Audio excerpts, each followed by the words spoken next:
Good morning, good morning, good morning. What is going on? 11:18 a.m. Eastern Standard Time here in sunny South Florida, 75 degrees outside. And yes, what's the day after Christmas? That's right. Back to the grind, people. Hope you're doing well.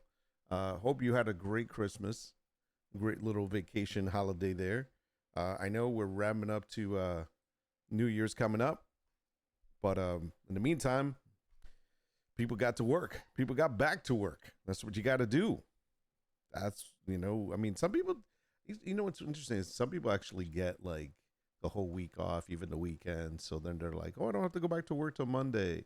Other people are like, nope, got to get back to work. So whatever it is, we're here for you. So I am getting back to work because I have a couple of things I've got to get done. I have a print that I have to print out and send out tomorrow. So it is not a big print, thank goodness. It's only an 8x10, so I don't have to worry too much. I'll be using a printer today. And also, I wish I had I wonder if I can move the camera over to there because I have the camera on the laser. And then we're going to be doing some laser sampling today too, some engraving. So it's going to be fun things. And of course, as always, coffee chat and looking up videos in regards to, oh, it is this one. Okay, I just wanted to make sure which one it was. Looking up videos in regards to laser engraving. So we'll be doing that as well. Because we're still learning. But I did make a couple of things. For starters, I did cut out some hearts. Actually, I cut out these hearts out of a heart that I made for my daughter. She needed three outlines of a heart to put on a box that she was making. Let me show you that.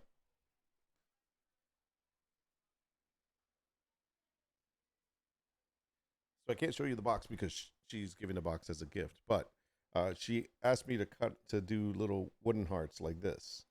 So this is pretty neat. Look at oh, look at that. I'm in there.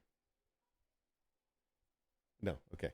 Anyways, so she needed three of these. She was gonna paint them and put them, and actually paint them and put them on a. This is the reject one because I had to dial in these settings, and then she was gonna put them on a box and glue them on there, which is really great. And that's what I figured out. So this is the heart that came out of it.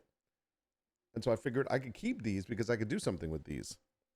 And in fact, we can actually take these and make a little hole in them, like right in the middle there, and then engrave a message on them. And that was pretty cool. So these are, you can always do something with them. I think I have 4 of these because like this was an example one. So, but these are great, man. So it's really easy to do. Didn't take a long time. I will say this though. I'm using the xtool F2 or the F2 by xtool, and it's got two different lasers on it. One's called the blue light, which is I'm not going to pronounce something with a D, and then the other one is an infrared laser. So 2 lasers on it, and one of them is to cut and one of them is to engrave. But I think both of them can do the engraving. Only one of them can do the cutting. I think that's how it is. And for the most part, they're really good. I'm just learning to do all the little settings and all of that. But this is pretty cool. So you can actually cut out this thin wood. This is like 3 millimeters maybe. And once you cut them out, you can actually put them on another board. So you can make like shapes, you can make a whole little city, a little skyscape, whatever it is that you're doing. You can cut out words. So the only problem is, and it's not really a problem, but when you do it, it does have a purifier. Like my setup has an air purifier on it. So when it's cutting wood, it's going to go ahead and pull out all that smoke from the back. And I'm like, no problem. So it takes the smoke out, puts in the air purifier, we're good. But that's assuming that you're closing the actual, there's like a little glass piece. No, it's like a hard plastic glass. It's not really glass, it's hard plastic. Anyways, you pull this thing down, and maybe it's better if I show you. Let me get the xtool up here. I'll just go bring up the site so you can see what I'm talking about. So it's a very small area. This is perfect. Okay. So I'll go ahead and switch over to desktop live. That's perfect. Okay. So this is the tool right here. And this little handle, this opens up right there, and it lifts. You lift this area up, right?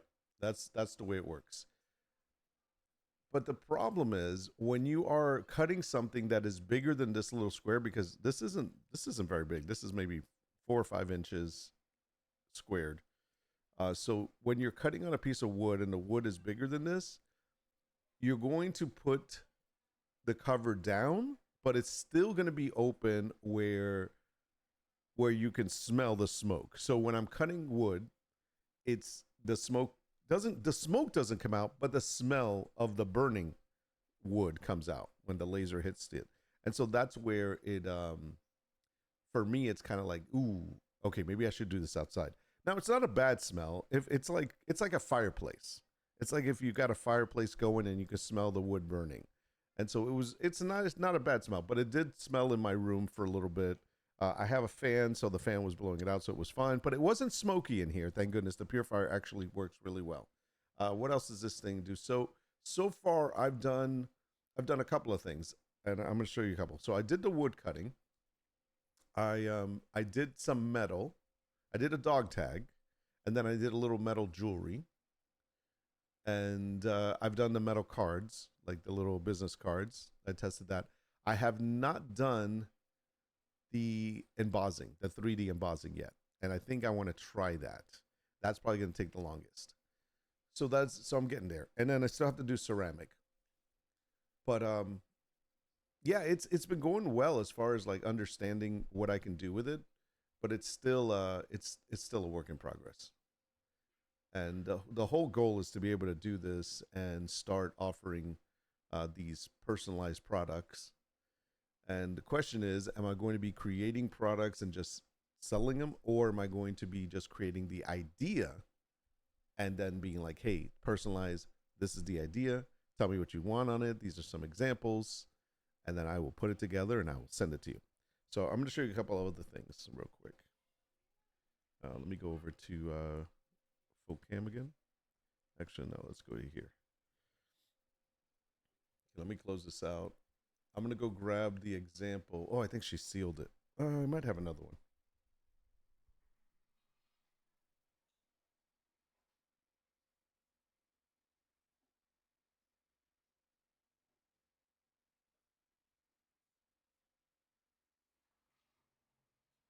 I got myself a little storage box for this stuff.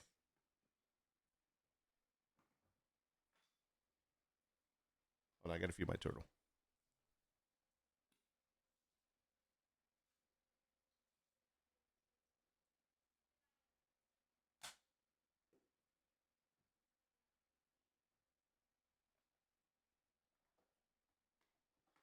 So I picked up a couple of different keychains. They were really inexpensive, and they're stainless steel. And I'll show you a couple of these. I don't know if I showed this to you before. I just got them, so there's a couple different styles. Like this is a circular one, so it's like that. So we're gonna be doing it on that. There's nothing there right now, and it has a little small one as well. So you can engrave on both of those. So that's one style. And I bought, there's like about 10 of each. I have 3 different styles of these.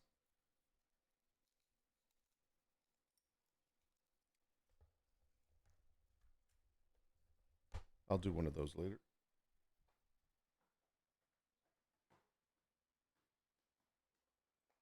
Then we got this one that has like the mini dog tag.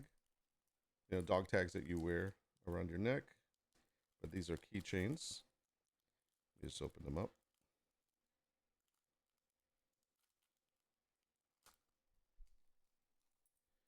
This one has the dog tag on this side. It's a smaller dog tag, but it's still the same idea. And then it's got the other side of the back, the rectangle one for something, some words. And we have one more style.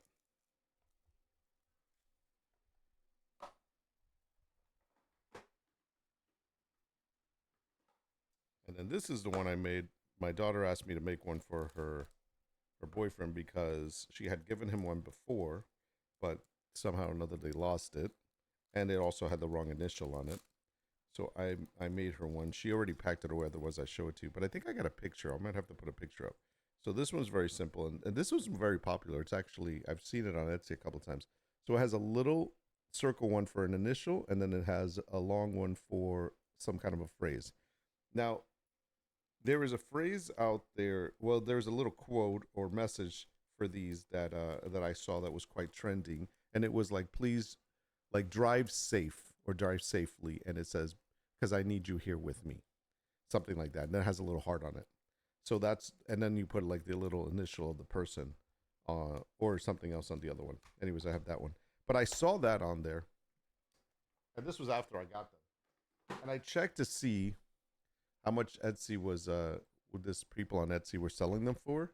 And that specific one, I think they had it for like $15. And by the way, 30 of those things cost me $9.99, which is I could get it for even cheaper if I got it at Alibaba. But I paid $9.99 for that. And they're selling, here it is. Here's somebody selling one. I'll put it up on the screen here.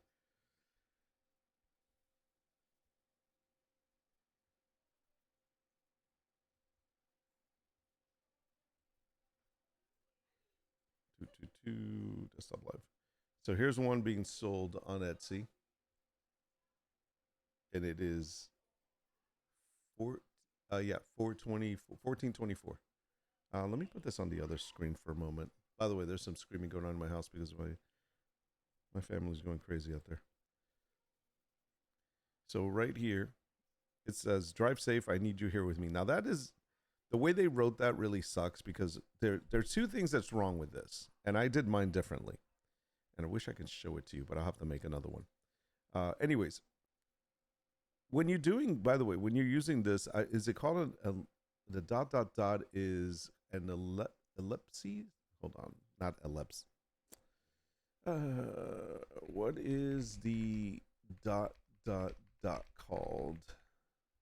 I would say it wrong. Ellipsis. That's what it is. Ellipsis. Perfect. So when you do the ellipsis here, it's usually 3 dots. They only put 2. So that's mistake number 1. The other thing is the way that this is laid out, it's nicer if they would have done it like the way I see it in other places and also the way I did it, which is basically you write "drive safe" first, and then underneath you put the next line, which is "I need you here with me." And if you really wanted to include the people's name and a little heart, you could put that at the end or on the other side. You could do it on both sides. So I think that's too much. What I did, because I've seen it before and I said, yeah, I like the way this is you write "drive safe" and then underneath it, you write the next line. And then over the corner on the top here, you put a little heart. And that's what I did. And then you could put anything on this little circle one. I put just the initial, but yeah, this people put TNA and 2 little hearts. So it's fine. But either way, look at the way they do this. They're selling it with, you can pick a font option, which is a great idea. You pick the fonts that you think look best with it. You can pick, maybe you want some kind of little, you know, icon option. So you can have some cars. I don't know why you would put a plane or helicopter or even a bear on it, because it has to do with like, then again, this is an example of what you can write. You can write anything on it. So this is pretty cool. And I would definitely be offering something like that. But again, $14.24. It's on sale, supposedly marked down from $18.99, which is kind of the way most of them are. Let me see if I can go to keychains for a second. Let's go here for a second. We'll just do keychains.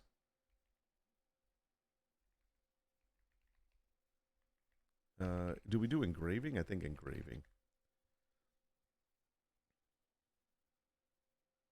So if we look through, there's definitely a bunch of different ones. And this is like, this one's, let me make this bigger for you, by the way, so you can see the numbers, because I know some of these numbers are hard to see. So this one here is $14.95. This one somebody's selling for $16.65. Here's the idea of having that long little script thing. But this person is selling it for $2.40. This is what annoys me, is when people do this, like to be the very bottom. But it's like, what the hell are they selling for $2.40? So now we're gonna click on that one just because we need to see this.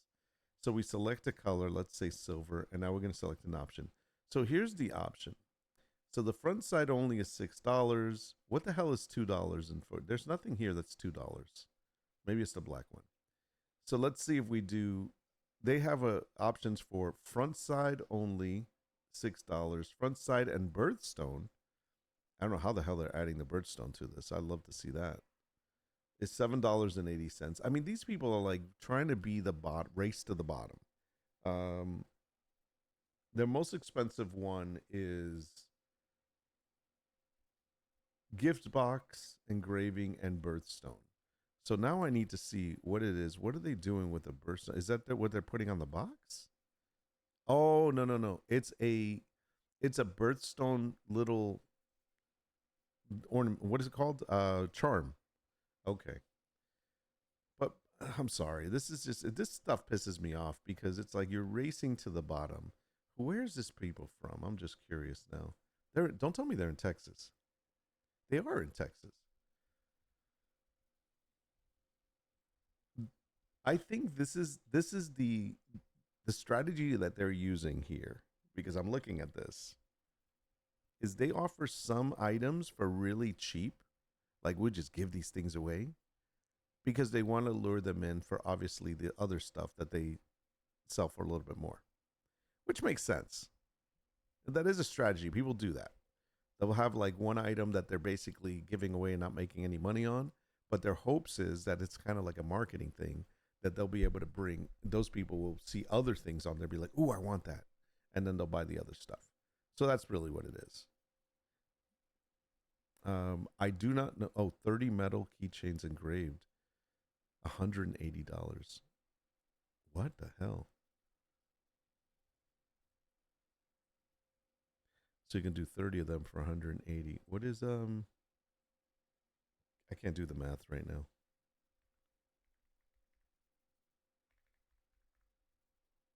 And that's on sale. So 180. Oopsie.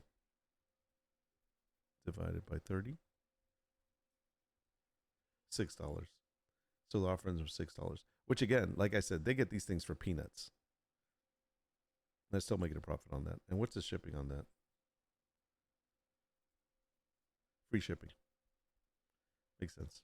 It really doesn't weigh anything, so they'll pay for the shipping. They'll still make a decent profit. That's pretty cool. But anyways, yeah, I don't like the race to the bottom thing. But there's other people that are selling them. If you look, the majority it's like $18, $14, $16, 14 here, 938 there, which goes up a little bit more depending on what you choose. This one's was pretty cool. This one was eyeballs, like they did the eyeballs of like from a photo. You can actually do this too. This is pretty neat. But they did that as well. You send them a picture of the person, and they'll go ahead and put their eyeballs on it.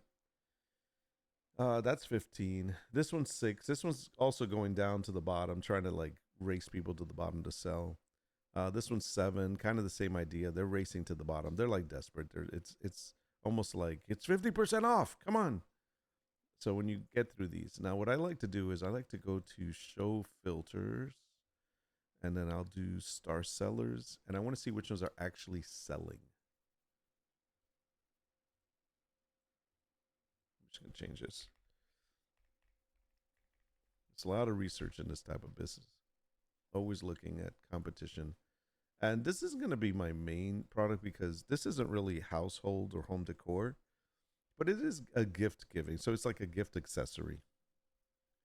All right. So these supposedly are all um, bestsellers. So these are selling, which it is obvious which ones are actually going to sell. But see, you can still see the big ones here. 14.95. That one's still selling. The I one, yes. The 1665, the 1874, that's selling. Somebody giving them away for $5 again. Here's another one. This one's $9. This one's 10. This is a different one, which I think is pretty neat too. I do think they have a lot of they didn't clean those because I can see the overburn. 422 again, racing to the bottom. 1750. many sales? It's so weird because these people have like a lot of sales anyways. So there's a wide range, but I do see a lot of in the teens, 17, 14, 16, 19. So I'm definitely seeing that. I also see people doing it in $29 and they're still selling. So it all depends. This is why I say don't be afraid to charge what you think it's worth, and you can always offer a discount. It's okay every so often, not all the time. Some custom ones. They got a lot of ideas here, by the way. So anyhow, I definitely will be making some of these because I have them. I don't think I will have them done and selling like this is what it says, this is what you get. It's more along the lines of just like if you click on one of these and you go down here to the side, and let's say you pick silver, and let's say you say um, no engraving gift box. No, wait, I need engraving front side only. We'll do that. Then it allows you to actually put in what you want to say on the front or the back. You can write front, back, which font, birthstone if you choose one, and that's it. And then they make it from. That's definitely the same way I'm going to be doing mine. It just makes sense. So that's a good idea. So this is not my main focus, but I definitely will be offering these. What was the other thing? This is something else that I want to show you before we move on to other stuff. So engrave cufflinks. So this is another big one. I'm going to go ahead and filter just because I want to see the sellers only. They really should do a best sellers button. I don't know why they took that away. Okay. So this is a really good item to sell, especially at the beginning of the year, because of the fact that there's going to be usually weddings are anywhere between honestly February to like July, sometimes even August, but usually weddings take place between that time. There are some other weddings obviously in the fall, but the majority, if you look at the statistics, the majority of the weddings happen between spring and summer. That's just what happens.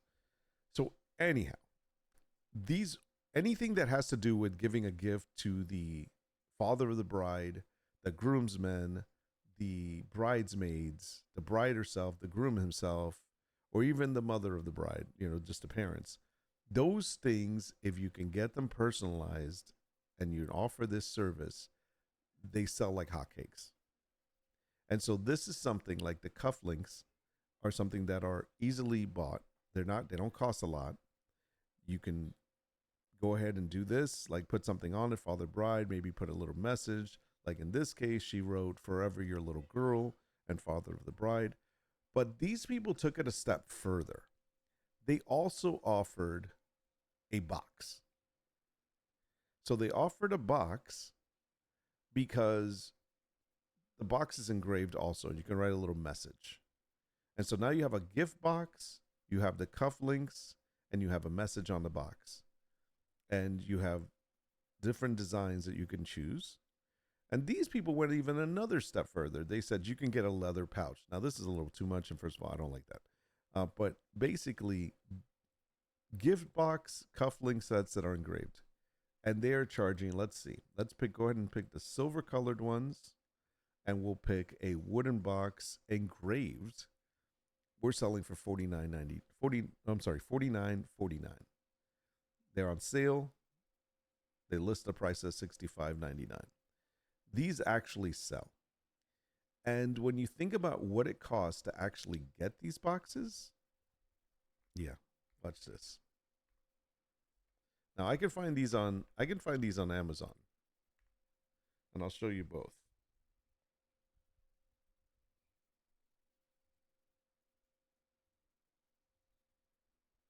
The only thing with these is that I believe that they all come from China.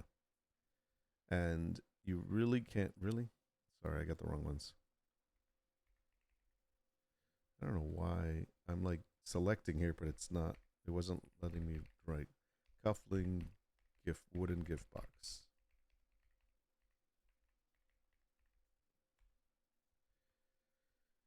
Okay. All right, so these are the ones. Now, unfortunately, if I try to filter this, let's see if it has America. America. Usually I try to get US ones. All right, so let's see if the US has any. Okay, so there's a couple from the US, but these are definitely not the ones I need. So let's go ahead and unfilter that. I just want to show you prices. So we're going in here and we're going to try to find the ones that are very similar to that one box that we're looking at, like this one here, or there's another one. I know I saw it earlier. Let's just go with that one. Yeah, I don't see the other one right now. Okay, so we'll choose this one. So this box is very similar. You can engrave on the top. It's a little bit longer than the other one. And the box itself costs, if you buy less than or equal to 500 pieces, I'm sorry, greater than or equal to 500 pieces, you can get for $5. If you just buy anywhere 50, how many pieces are, sometimes it says minimum. This one doesn't say minimum, but it does say 50 to 99 pieces, $7.59. I don't know why I can't see the actual price, but let's say they're about $8 or something like that. They have others that are cheaper,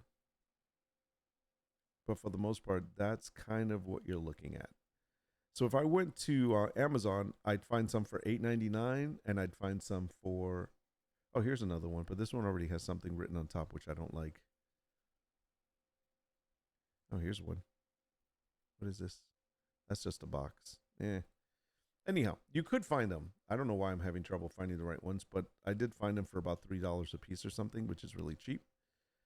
But if you decided I don't want to use that site because I'm not happy with it, I want to buy from China, either for some reason it just takes too long or I'm going to pay a lot in shipping. So you go to Amazon. And Amazon has also a number of them, and here are the ones that I was looking at. So this one, for example, is $8.99.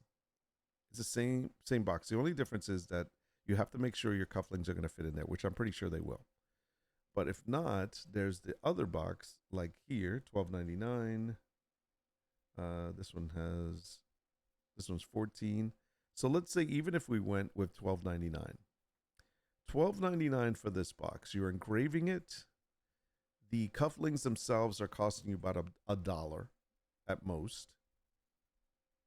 So that's $13.99. And they're selling them for $49.49. Are they doing shipping?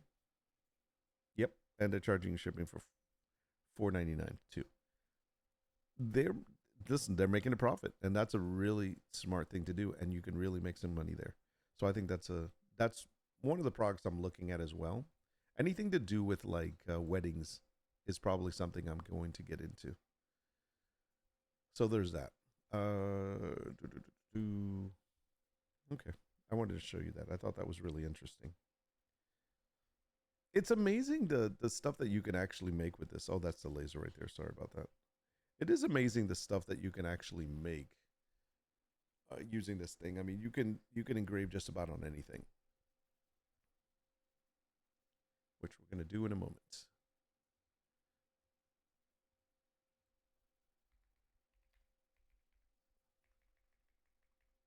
Give me 1 second. I'm just trying to look this up.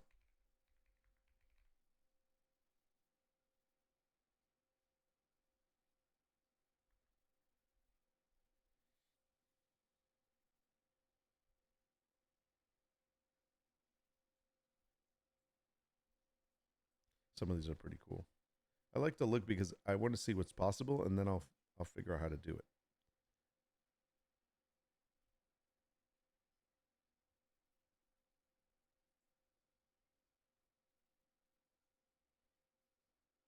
See, this is the F2 Ultra. That's different.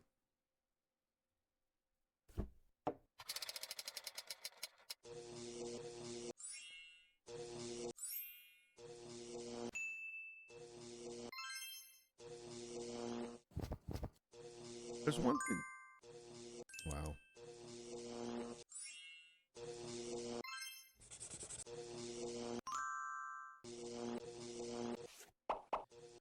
is that they're doing with the marker? Because I noticed that with the glass they did it. Let me see if I can find it. Where's the glass? So watch this. Hold on. Okay, so they put this film on it. It's like a little. I think it's for the gold or for the silver. Hold on.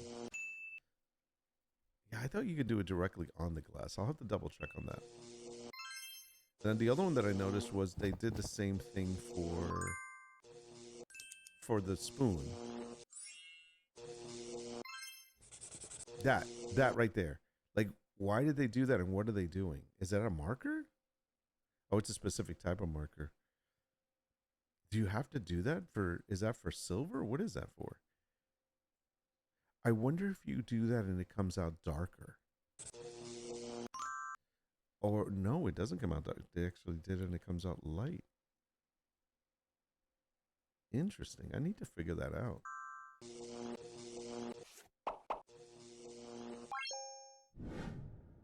That's pretty cool. So you can do all of that with this machine. Let's see what else. I need to find a walkthrough on them engraving. Let me see if I can see another one. That's the Ultra. That's the Ultra. Gotta be careful because when you look at the Ultra, then you're like, wait, mine doesn't do that. Bum, bum, bum, ba-dum, bum, ba-dum. Yeah, see, this is like chalk marker.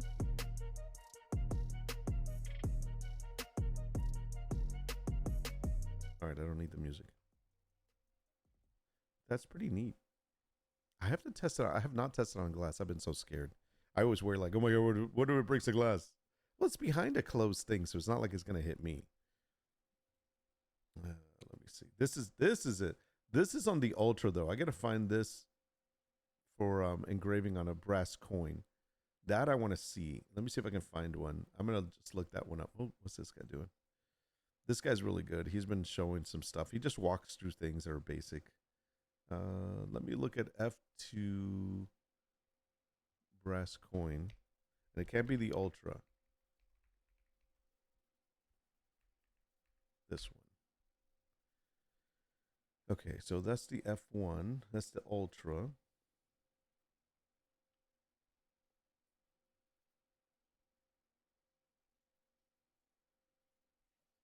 I know the F2 does better than the F1, but obviously the F2 Ultra does better than the F1, F2. So let me see if I can find. I need to find a video. This is F1. This is. They don't have. You know what's funny? This machine just came out in November, and I'm not really seeing a lot of videos on it. I just see like setup, reviews, but I'm not seeing a lot of people like using it, like putting up videos yet. So that's where it's kind of getting a little bit nerve-wracking because I want to see other people doing things.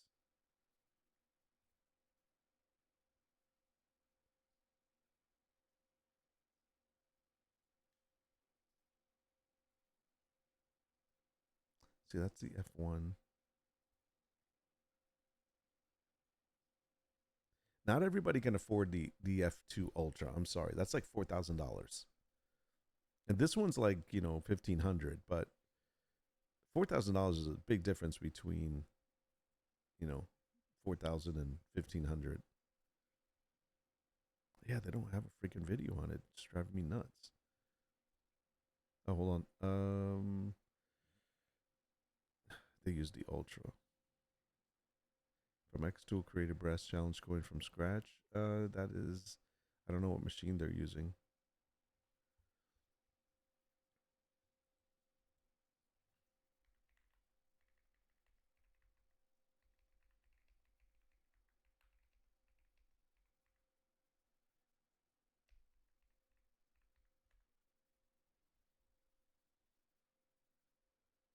They're all Ultra.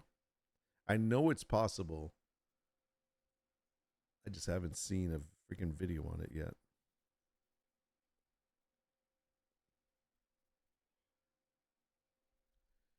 Come on. This is something I really want to try. I was going to order them, the coins, but I said before I order them, I want to see somebody do them and give the settings so we can see if it's possible. and I am not seeing it on here. So I'm going to check one other place. Let me go ahead and bring. So this is I've been doing this. It's like I have a Discord that I use just for me for art stuff, and I have like different sections where I keep videos. So I made one for the xtool, and I keep like any videos that I watch that kind of like walk you through certain things. For example, this guy's engraving blanks, all like 20 different blanks. This one's a laser business, whatever. This one's showing like engraving, like embossing on a piece of wood coaster. The photos, the wraps, the leather, because they also show the settings, and that's important because once you get an idea of the settings to use, it makes everything a lot easier, especially if you create templates.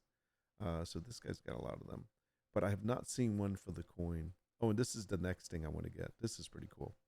The xtool slide extension. We're totally getting that. All right. Let me look for. Let's bring up the xtool software. They have templates in there, so we're gonna go ahead and try to find those. Give me 1 second.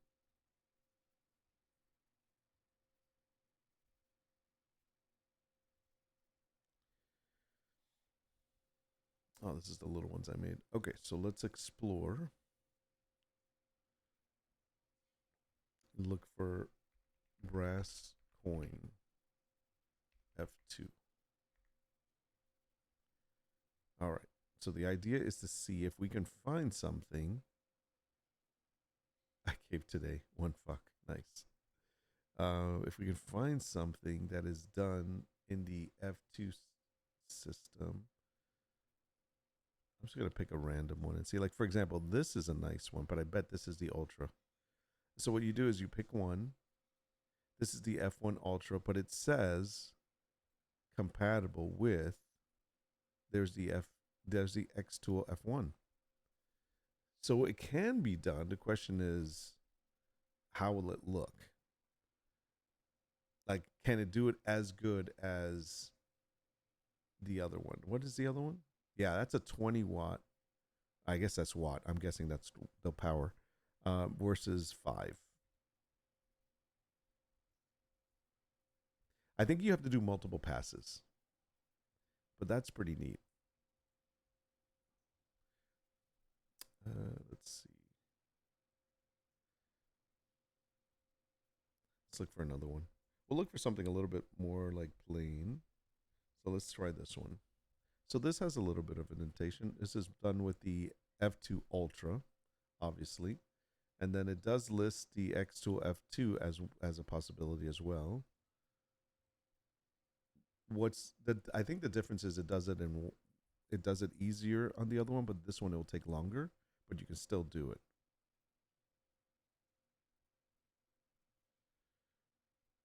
Can you believe it took supposedly on the F2, it took 1.5 hours to actually do the engraving. That is crazy.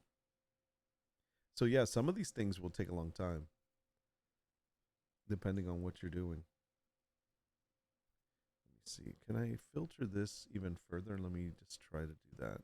I don't think anything's going to come up for the F2 by itself. Select a machine.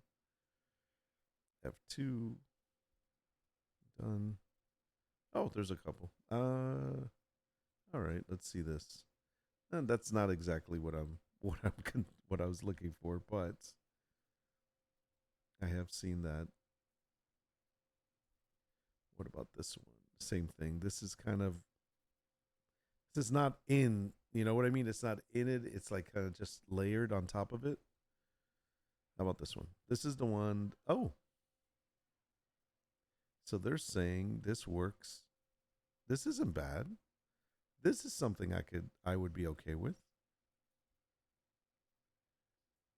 So I'll have to buy some brass coins to try this out. So just to see the settings, I'm curious on the settings. So this is what we do. So we open this. My machine is off right now. We're gonna go, I guess, with this file. Open a new project. What's up, Guido? You should make a wolf coin. Yeah, I have an engraving that I'm going to use for that. which is why I'm looking at this. Okay, so I'm just going to look at these settings for a second. So according to this, it's going to do the infrared light. The power is 40, and the speed is 2100 millimeters per second. Okay, but it's doing only one pass. I don't feel that that's 100% accurate. It is embossing though. I'm curious how long this would take. Let me see. Wait, first of all, let's look at a preview. Okay, got it.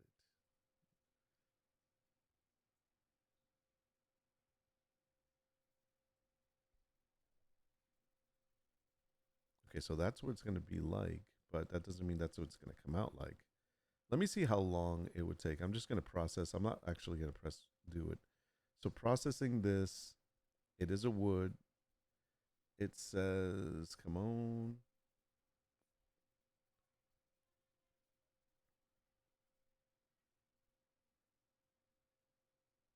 Now it is estimating a long time. Okay, 2 hours and 10 minutes. That's crazy. Yeah.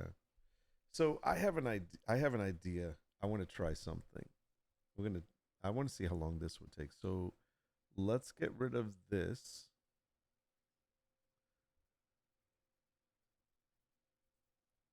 Discard.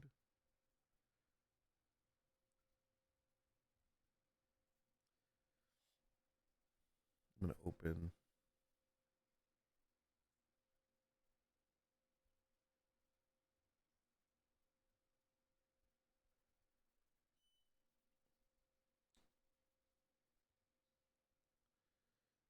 Let's see. I'm gonna use.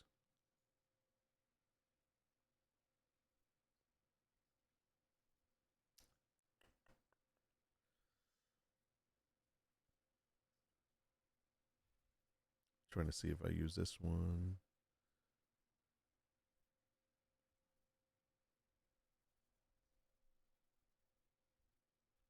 Yeah, hold on. Let me grab one of these.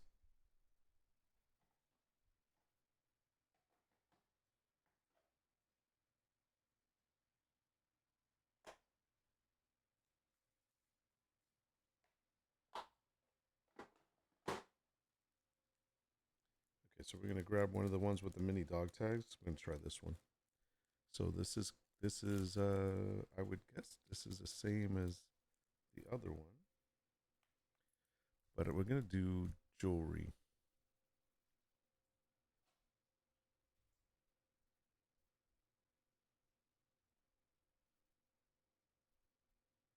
It's not really necklace jewelry, but it is jewelry. So I'm gonna do that. No, is that it? It's not the stainless steel. Let me see if I can find one.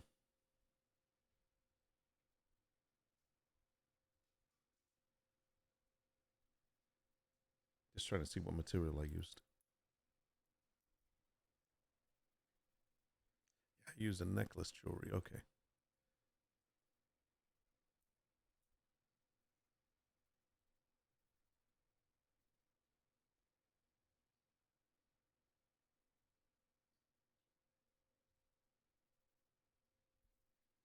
Let me put this. Let me put this on the surface. I'll be right back.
Okay, so the reason why I put that one underneath is because it was lifting on the left side, and then I didn't want it to come like the surface is going to be basically leveled. But if it's not leveled, then when it lasers, one side is going to be higher than the other, so it changes the power of how it's creating it. So you want to make sure it's laying flat.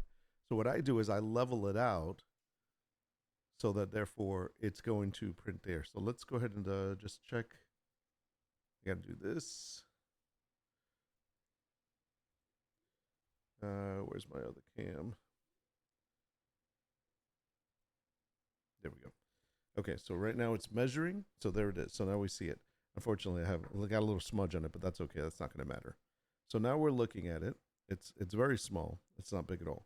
And what I want to do is I'm going to put this wolf thing in there, but we're going to create this. So first I have to find it. Let's go to my Discord. No, I think it's in general. We should do a Bronc one. Okay, so we got something like this, but I don't think this is going to be able to fit on there. But I'm going to use this as an example. I don't even know if this is possible, but we're going to try.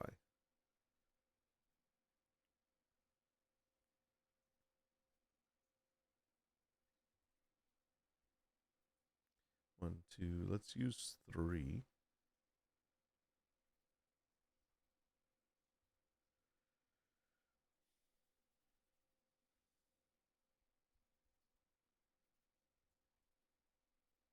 Save image. Move etching. Okay, so then we're going to insert it.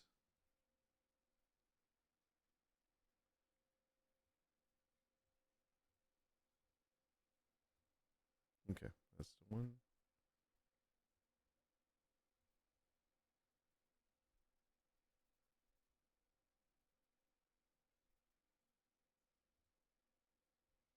So one of the things we want to do is we want to also mask it. So we're going to do that in a moment. If I remember how to do that. But first off, we're going to make it smaller. And we're also going to change it. So it's not going to be exactly like that. We could crop it actually, which would be fine too. We can just do that.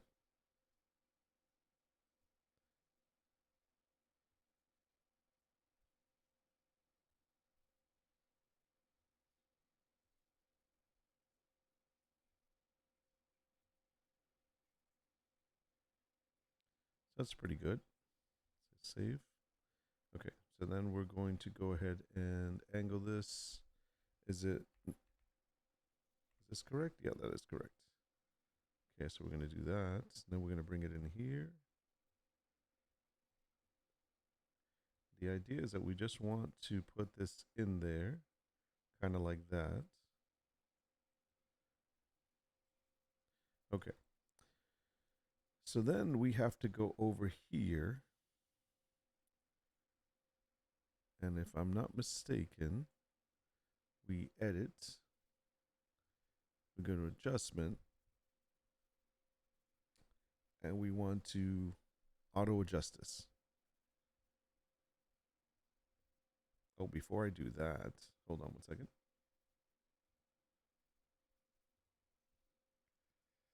I got to remember the settings I used for this. 110. Okay. So it's 110. Is that going to be right?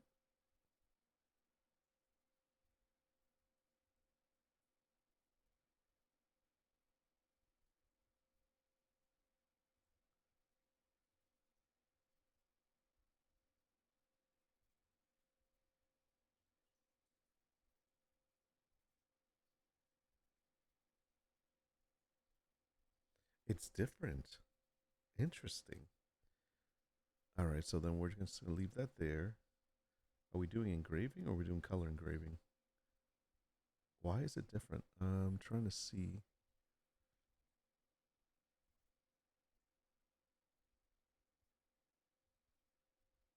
Huh. I wonder if because it's an image. Interesting. All right, well, we'll go with that. So let's go ahead and edit adjustments. We'll do, I believe it's auto adjustment.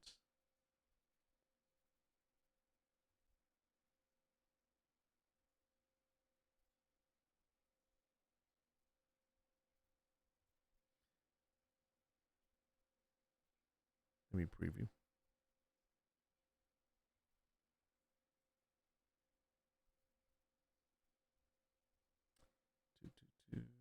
Before I do that, give me 1 second. So I got to refer back to one of my videos real quick.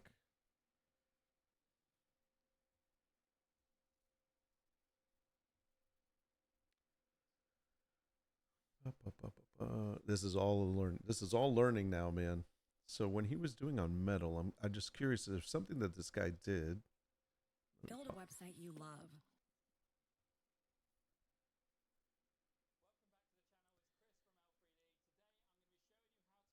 So there's a step that he did.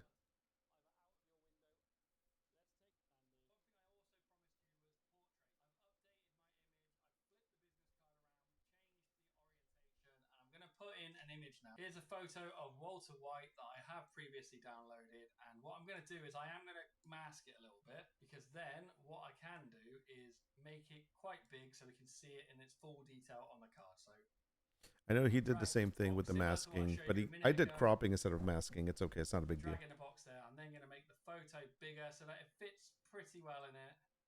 Like that. That would be good. And then I'm going to drag a box around it, create the mask, click done, and there you go. We've got our business card. This is a singular picture of a person. So our dots per inch, which is our measurement here, I also want to look at his settings. Needs to be higher because there's a lot more resolution, a lot more detail on the photo. So if you're doing this, you need some different settings, and I have done them, and I have got some really nice ones. So I'm going to switch over to single portrait, and now you'll see we're using 82 dot duration, 95% power, and 495 DPI. Okay, we're going to do that. Also going to edit the image in adjustments and click auto adjust again, and it's going to adjust the contrast. We're going to invert it manually, and at that point we are now ready to engrave. So okay, the reason why he inverted is because he's doing it on black. Since I'm not doing it on black, I don't have to do that. But what I do want to see is, so he used 82, 95, and 495. I want to go back to mine for a second now, because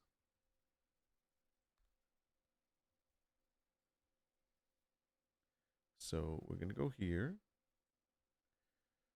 And these are settings that he has already tested out. That's why we kind of want to follow the same. So we're going to do 82. And this is just testing. I mean, this is based on this guy's done it. It is a photograph.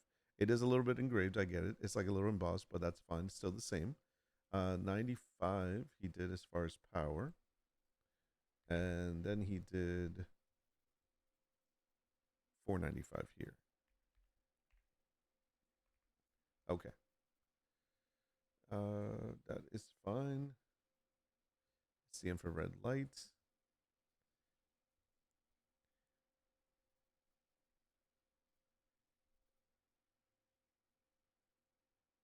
I think that's good. Let me just preview it.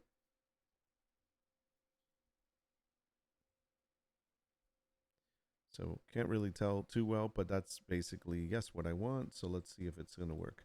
So we're going to go ahead and process, see how long it's going to take. 48 seconds.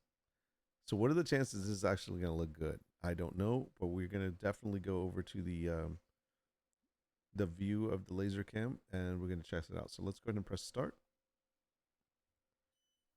And then I'll switch you over here. Let me go press the button.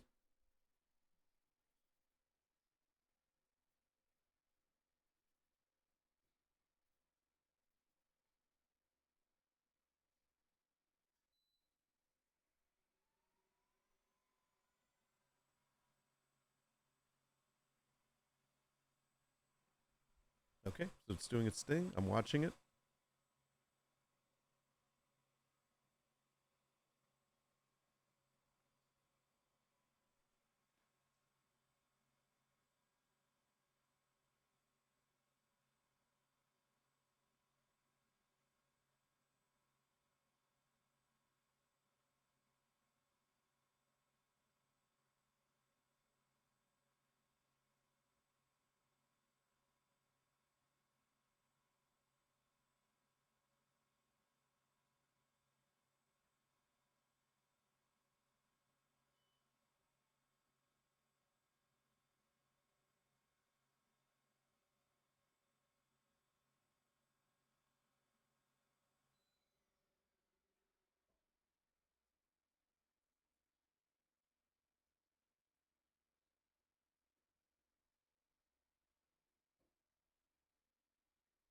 So that's definitely not the settings for that because obviously he's doing it on a metal card. So it is different. Let me, I want to adjust that because I do not like the way that looks. I'm wondering if I can do it right on top of it. I mean, what will happen? Because that is not, that's so light. So what's interesting is that this is different than the text, obviously, because the duration. Now, what was my duration before?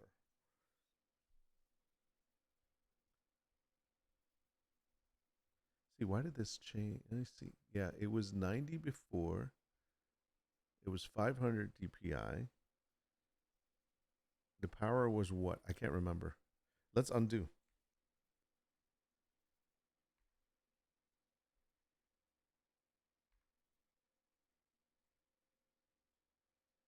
Okay.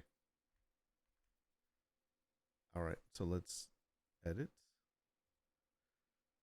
adjust,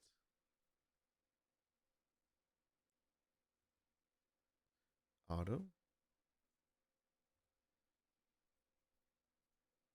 Now I haven't moved it, so it's gonna do it right on top of it. So this is gonna be a. I didn't even want to take it out because it's so light. I can tell how light it is just by looking at it. So I'm gonna run it again. So let's do this again. So I'm gonna process. This is gonna take 51 seconds. All right, let's go ahead and start that.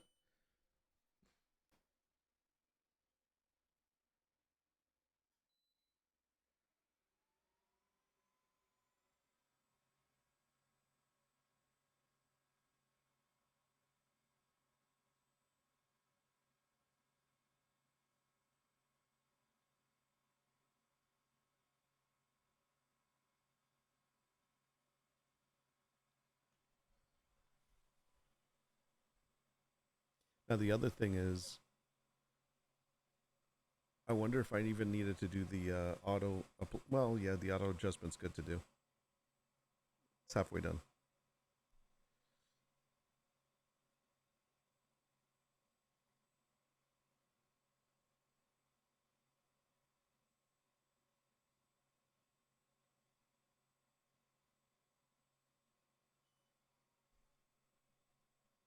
Okay, that one's done.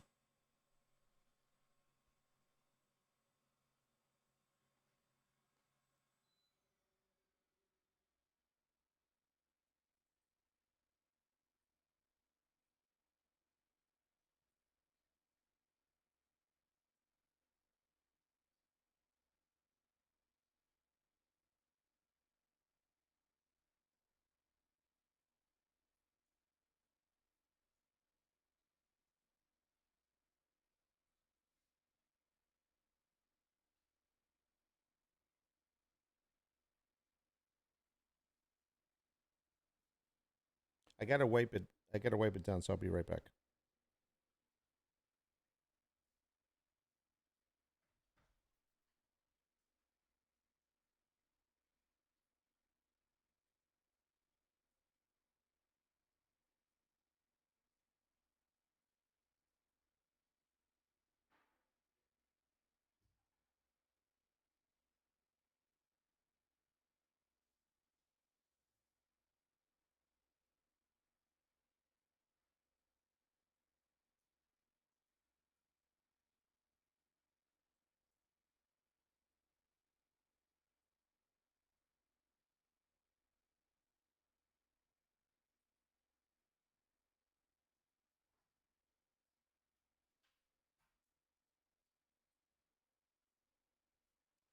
So this is the thing I noticed with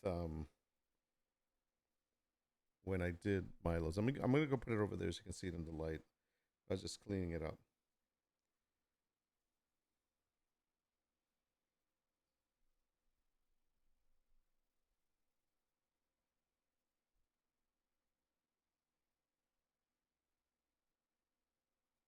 I mean, everything is there. It's just it's not black. It's kind of like a gold color.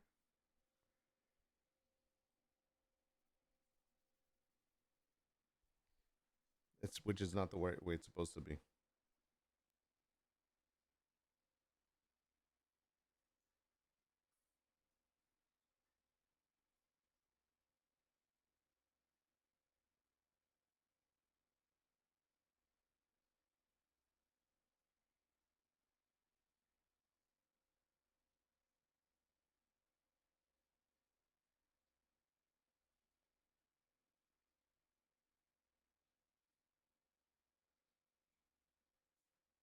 So that's definitely not the way it's supposed to be. So that's where I need to work on that. Chair stream, best stream, yeah, nice. What's up, bro? Yeah, that is not the way it's supposed to come out. So it's a settings thing. I mean, it's crazy because if I look at it, I can see all the detail. It's hard to show you guys on the because I have to angle it a certain way, and you can see all the details on it, but it's in a faded kind of like goldish brown color, not black, and that has to do with the surface and the engraver. But at the same time, if we did this same setting on text, it comes out um, black. Very strange. So it all depends on what it is that you're making. Who wins temperature golf today? I hit an 11. What are you talking about? Oh, temperature. Oh, no, I'm at 76. Let's see. I don't know if I can show. It's hard because it's not focusing.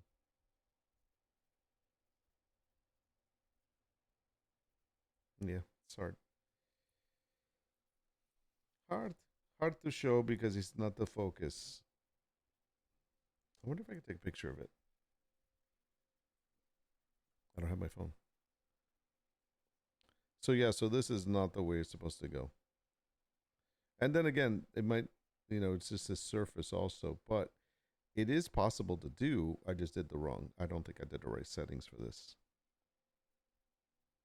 So we got to mess with that.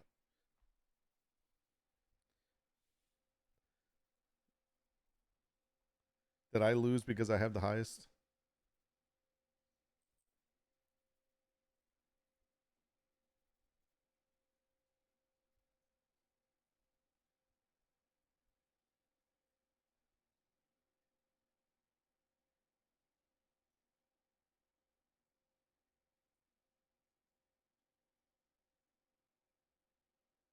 Yeah. So let's try something else. Just curiosity. That was not good. So is it because it's the infrared light? So what if we change this to be the blue lights instead?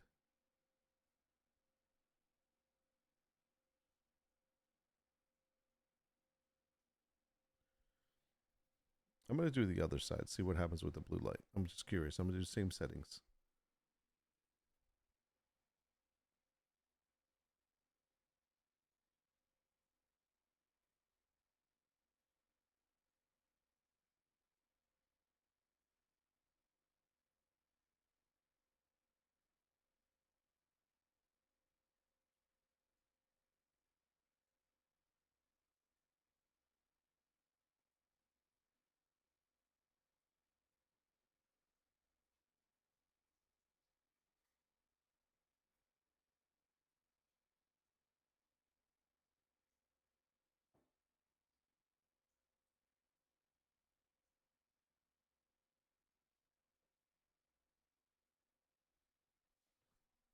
Okay, let's try this again. Happy Boxing Day. Oh, yeah, it is Boxing Day. I'm going to have to wait. Wasn't going to go in 50% off shopping, but don't want to go out there. Nice. I'm going to have to do so many returns to put back today. Wait, like physical returns? Like you have to go to the store for gifts that you got? Man, I hate doing that. I've got some returns I got to do on Amazon. Oh, you got really? I'm surprised you even have returns, man. I'd be like, yeah, no returns, bro. That's crazy. Okay, hold on. I'm doing this thing here. 51 seconds. Start. Let's go press the button.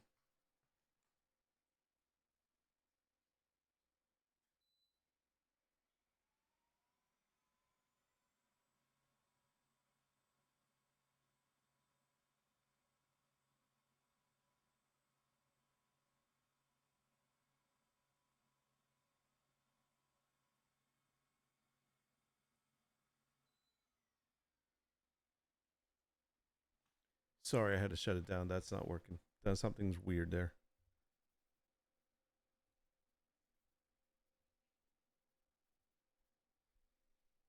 I don't think that works.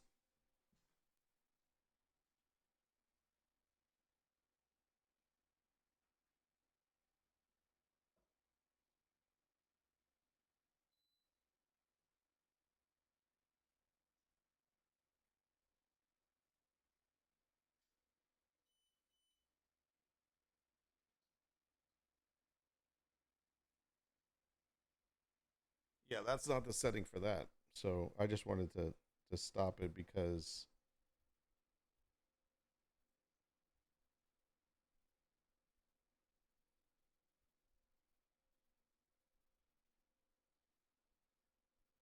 it would have been really light. It's like very faint to see. That's definitely not the one to use. You're supposed to use, you don't use the blue light on that one.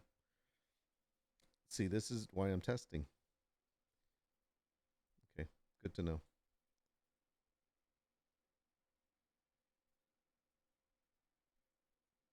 I really do feel that there is a way of getting this.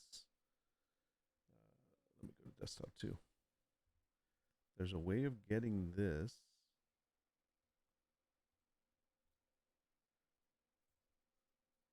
darker.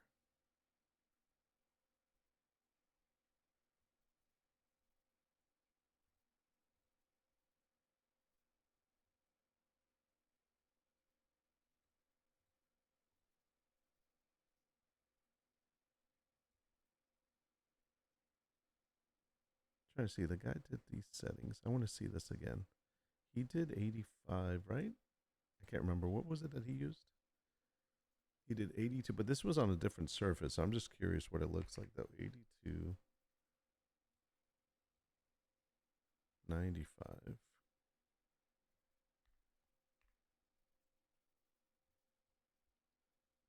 495.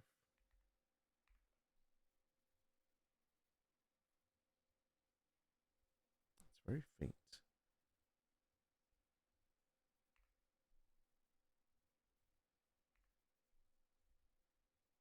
Does this change every time or no?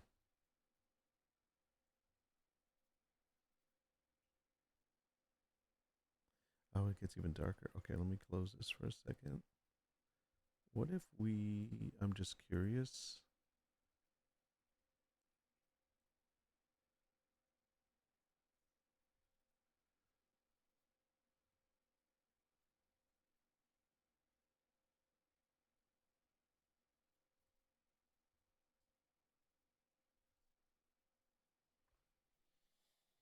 Hmm. Yeah, I'm not sure. There is a way of doing it, but this is just not the way.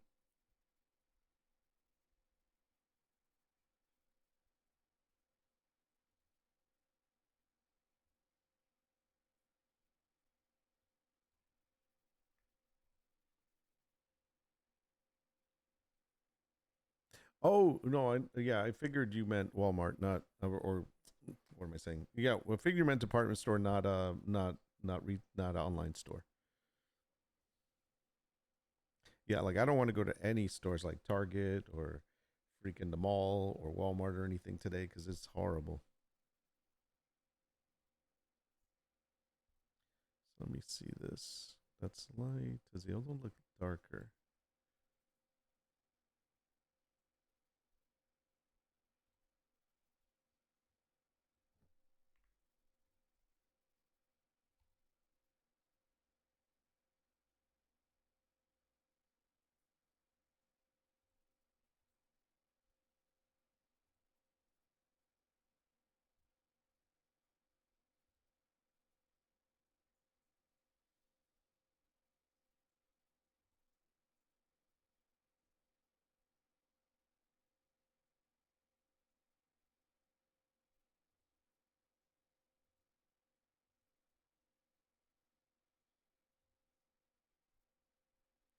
See, I hate that it's adding the image because if it was text, it handle it differently.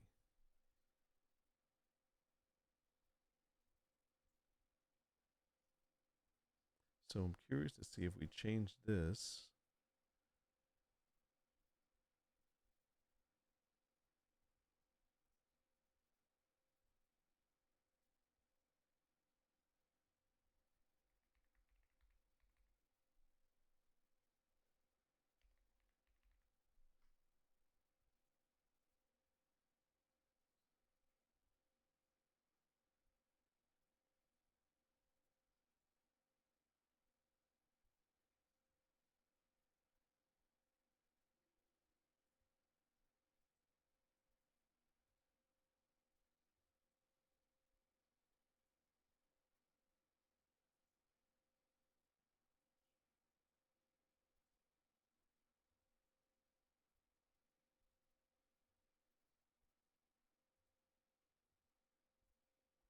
it's an image.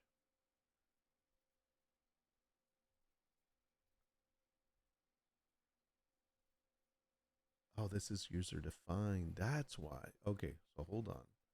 So what if we did? But see, it still leaves. Why does it giving me this? I don't want that.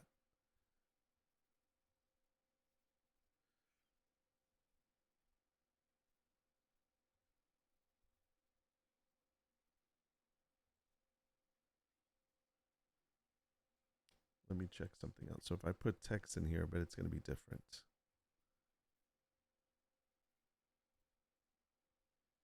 Yeah, see, for text, it just does power and speed. For images, it's using the duration. So duration, because of the fact that it is an image instead. So that's because it's an outline. So let's try, because it's not an outline, let's try something else.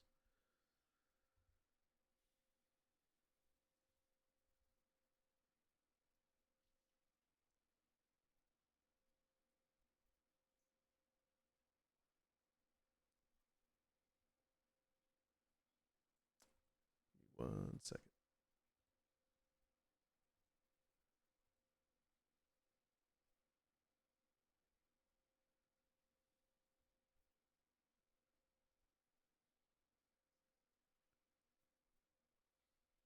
What if it did the color engraving?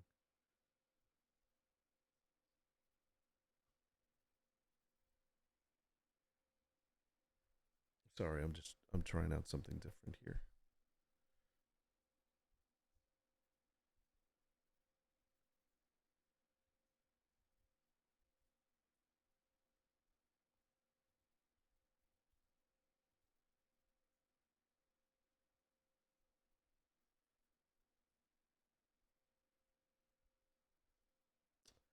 Okay, hold on. Can I take Control Z? Can I take this?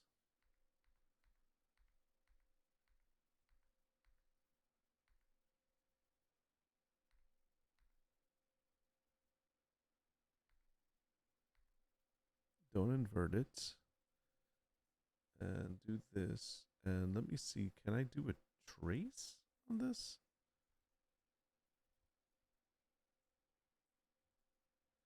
So it would look that way with center trace.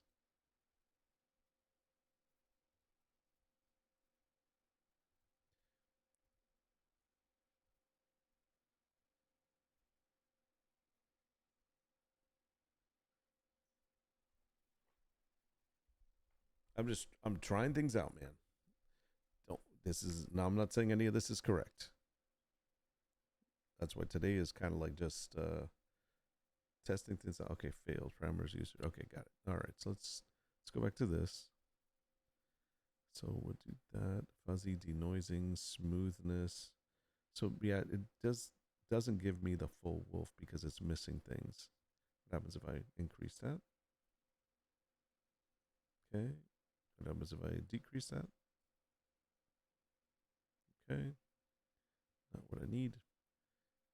Let's add noise. Denoising. Nope, less.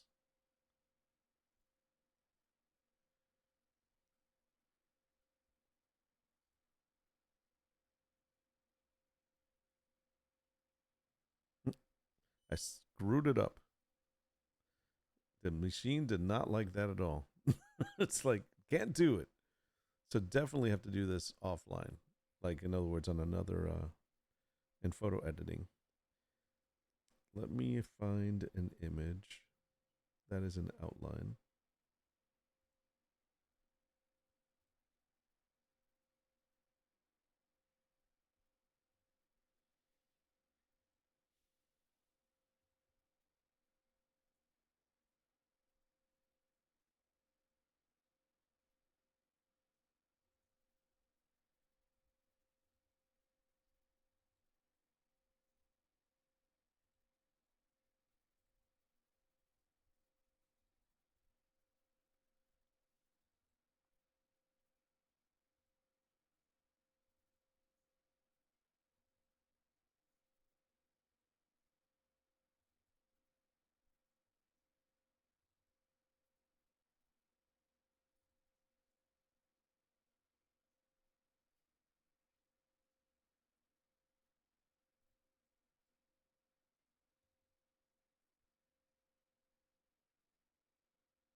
Give me 1 second.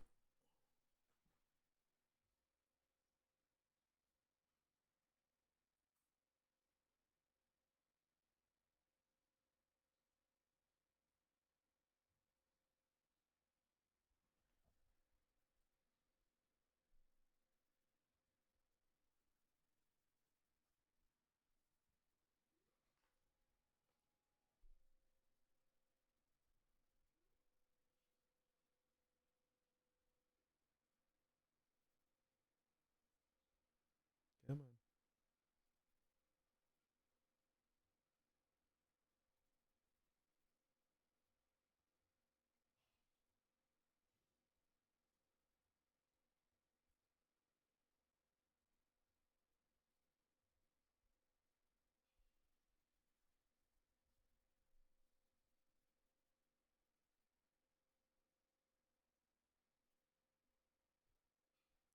So the blue light does the color.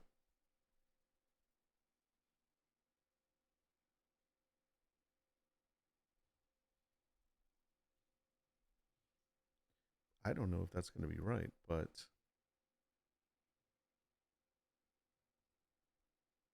the regular engraving, we'll just do a light one again. So let's try the color. I'm not going to change any of the settings. I think we can auto it though. And I would say because it knows what it's for, it should auto adjust it. So it made it in black and white instead. Okay. So based on that, we're gonna be okay with that. And we're gonna let it run. Wait, what was that?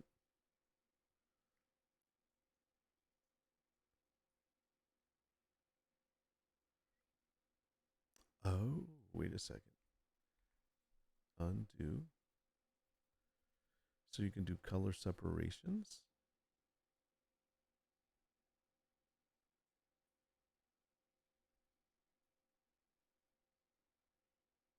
Oh, that's great. So I shouldn't have to do anything.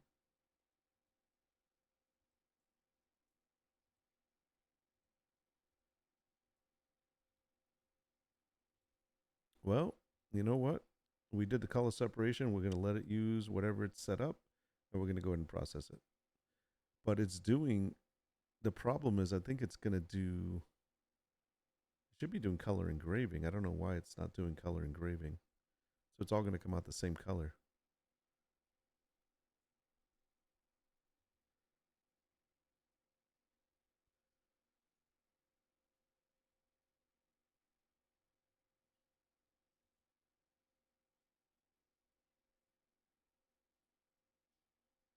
It still puts it back to engraving.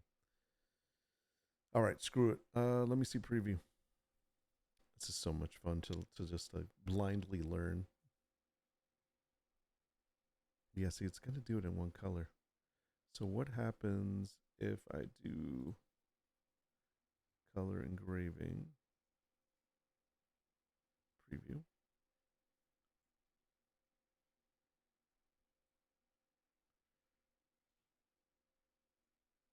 It hasn't modified the parameters yet.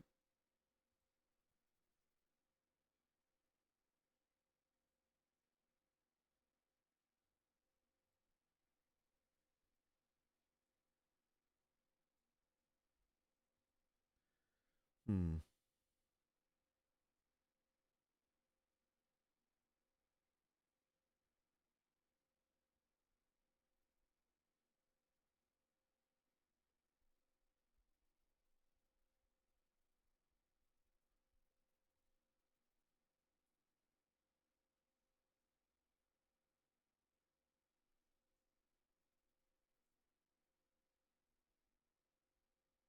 $16 seconds. You know this is going to come out like crap.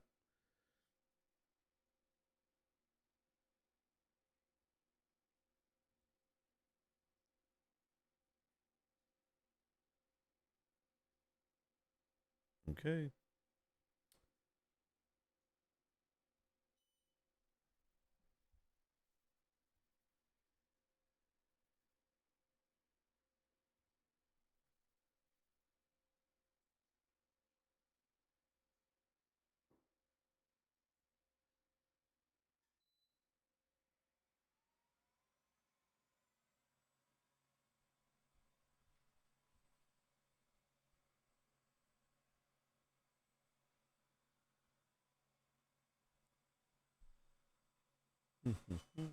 Yes, it's not going to be bueno. I can already tell.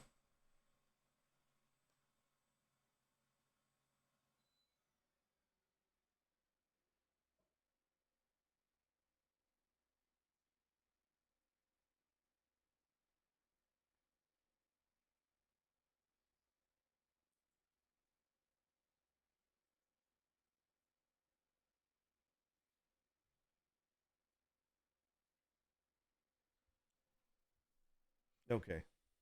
Hey, what's going on, man? What's going on, Fat Cat? Good morning, Mr. Juan Ruiz. Let's just go here.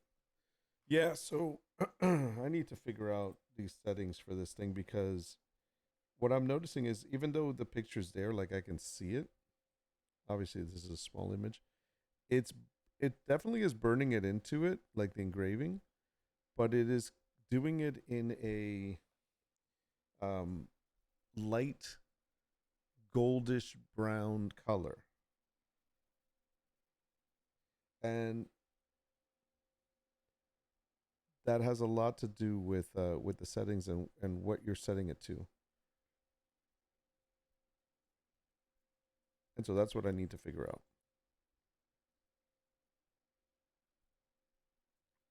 Because the image is there, and like if I could see it, I wish I could show it to you, but it's so small that you can't.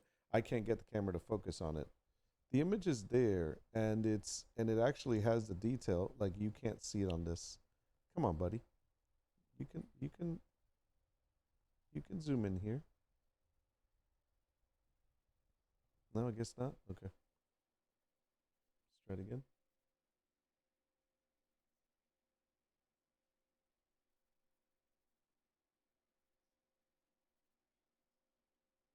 See, unfortunately, I can't show it to you where it's you can see everything. But the even the light stuff is there, but it's very light. It's definitely not something I would use. So I have to figure out those settings, man. It's gonna drive me nuts.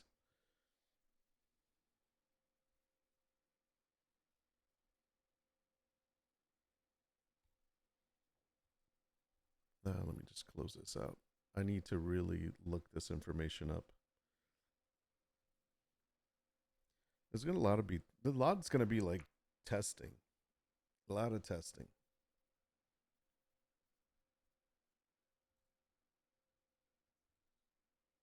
I got the text working well. Like the text will come out nice. I got the woodworking working well, so I can actually do text on these metal whatever thingies, this jewelry, keychain jewelry, and it works out really well.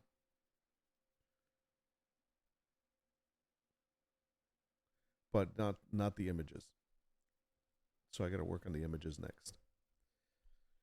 And it is possible because I've seen it with this machine. Yeah, it's gonna take practice. I just have to see what the settings are. All right, let me look at this. Let me close this out.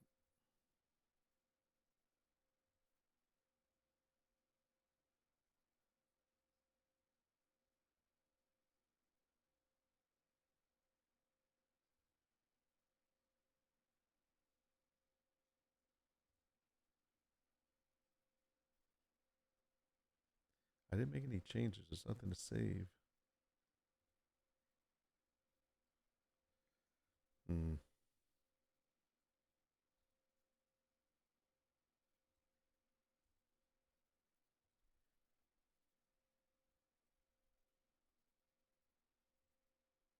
Trying to look at this video.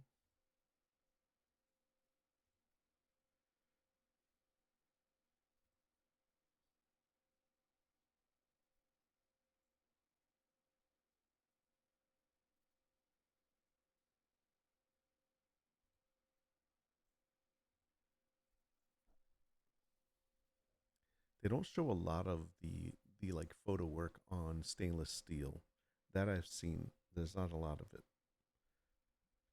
Holiday playbook, color engraving on metal, but that's not. That's an F2. That's an F1 Ultra machine. They need to do some specific for the F2. Mastering advanced skills. Okay, you know what? Let's look at what they have. I'm gonna look at a couple of these videos and see what pops up.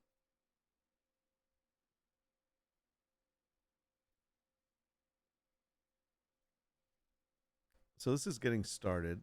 Machine gets started. I don't know if this is the one we need, but let's see. We did the unboxing. We did the user guide. Performed infra. Yeah, calibrate. We did all of that.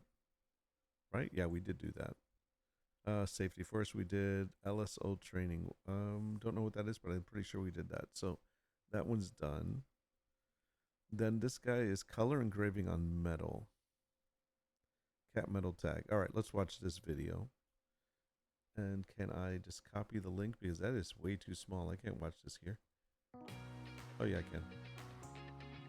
Hey everyone, Kai is always here. The metal color engraving video we released just blew up, and a ton of you guys have been asking me how to do it yourself.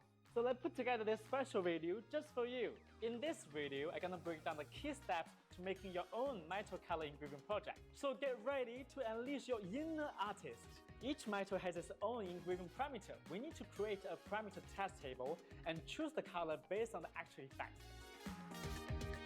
Okay, so this is probably the step that I need to do, which I'm like, I don't want to waste it, but gonna have to. And this is basically do the test parameter on the actual objects. By adjusting the power and speed, the temperature of the laser heating the metal will be adjusted to produce different colors. According to the experience, when the power is greater than 1000, the metal will not appear colorful. That's why we set the speed range to 10 to 1000, and the power to 20 to 100 at the material testing array.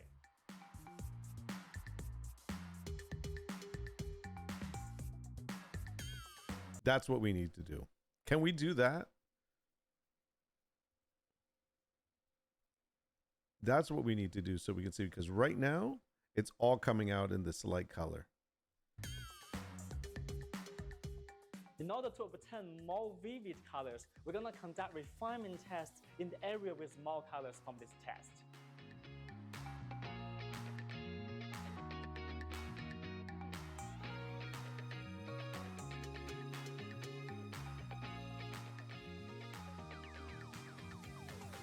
You see, more colors and more vibrant. Now you can set up the parameters of the colors you want according to the test array. By the way, even if you set up the same parameters, each piece of metal might show different colors due to the texture differences.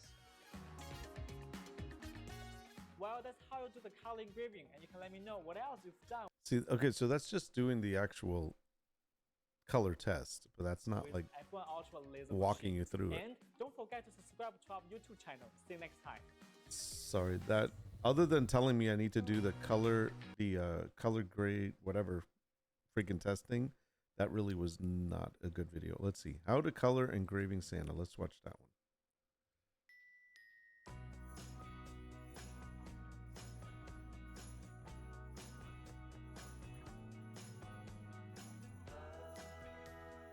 Merry Christmas! Oh, it's him again. So people are always curious about how to do multicolor laser engraving on metal. Today I'm gonna step-by-step show you how to use the blue diode laser and infrared laser from xtool F1 laser engraver to make a multicolor Santa Claus on your pet name tag. Okay. While each metal material has its own specific engraving parameters, then how can we quickly obtain the best parameters for our multicolor laser engraving result? Here's the tip to share with you. We can basically create a parameter, a test parameter table. You have different colors on it after the testing. Then you choose the one based on the actual effect. Alright, right now we're gonna put this stainless steel name tag onto the F1 laser machine. Just put the name tag in the Is center. he related? Dude, that's Next, racist. we're gonna set the focus, make sure the two spots coincide. Okay, let's open xtool creator. That's like space. saying, are you related to George Lopez? Let's insert a rectangular. Just remember to hold your shift on your keyboard and to draw a square. Make it a little smaller. Bro, that's just stop. And then we're going to Stop. choose array, material test array. So You're we're gonna set up totally a get me in speed trouble. Between 10 to 100. And we're gonna set up 10 columns, 10 rows. And 2 millimeters for the spacing of columns, and 1 millimeters for the spacing of rows. And that's it. And we're gonna choose ungroup. Let me just delete this part.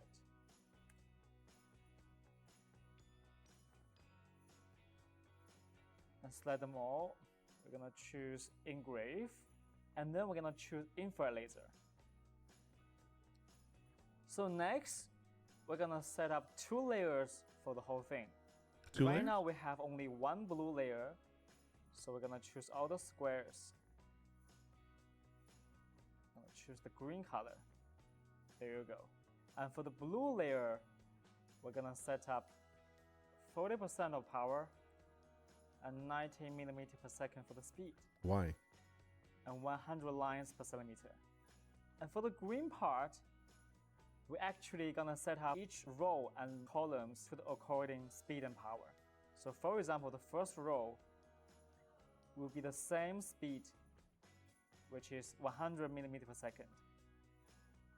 Okay.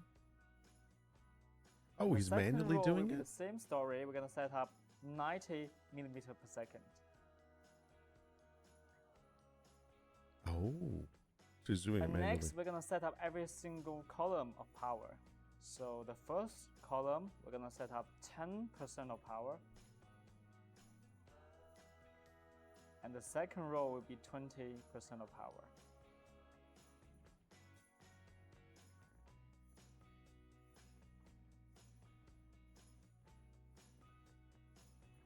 Right now, we're gonna select the green color, the green layer.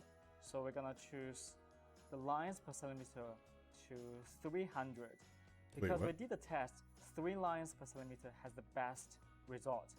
So in your case, you can choose infrared laser or blue laser. You can also change different lines per centimeter just to test which one has the better result. That means you have different colors to choose, and there's a big difference between each color. Okay, let me just shrink the whole thing.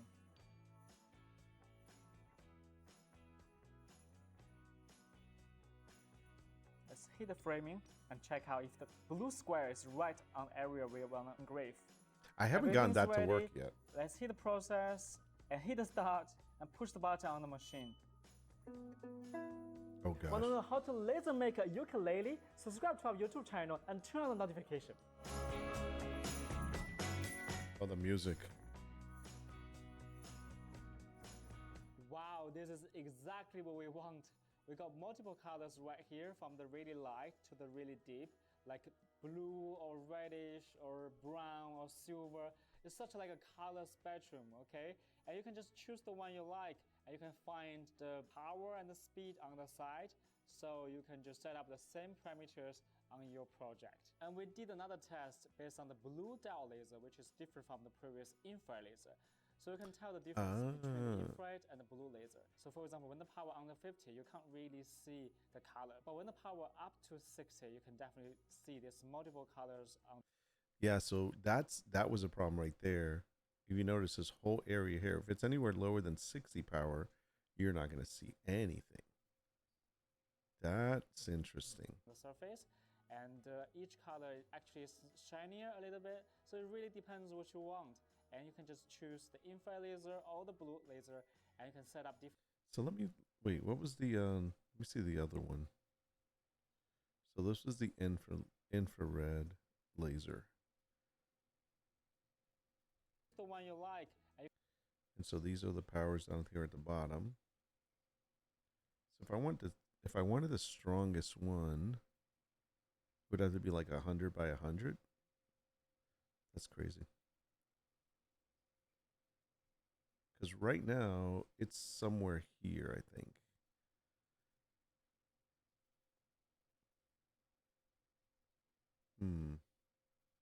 Could also be here. Okay, so that gives me an idea. You can find the power and the speed on the side, so you can just set up the same parameters on your front, and you can just. This is interesting. And so this was with the blue laser. Use the infrared laser or the blue laser, and you can set up different lines per centimeter as well. And this one is also 300 lines per centimeter. Great, right now we're gonna do the multicolor Santa Claus laser engraving.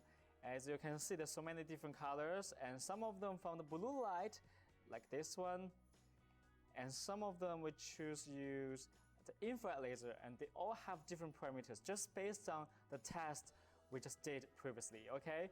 And you probably noticed this purple color. This color actually is not purple. So it's not a bad idea to get yourself some of this. Let me find it. Amazon.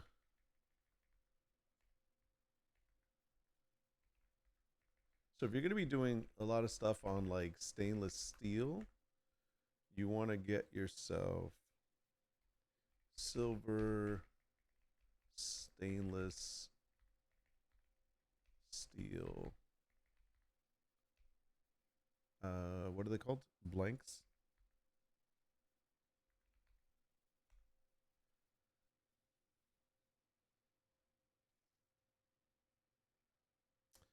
So they have these, so you can get a bunch of blanks, but if you get yourself one that's there's a large blank that you can get.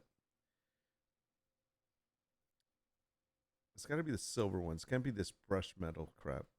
And it should definitely be something thicker than the really thin ones. I'm trying to find it. There's some that they use them for jewelry. Stainless steel metal business cards. I don't want a metal business card. I just need a blank.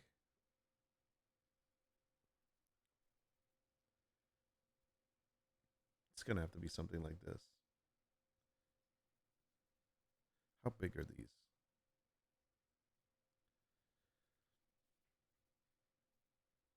Each measures 1 to 2 inches with. Okay, so this is 1 to 2 inches. I mean, you can get a bigger one. I know they have bigger ones. I gotta look.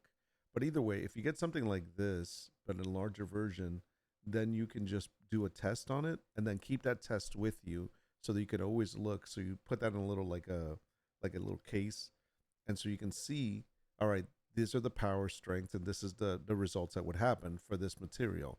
And then you would keep that always available so you can refer to it. That is a good thing to do. Now, I do know that they have a card that's card size, but it's not these because it needs to be like stainless steel silver.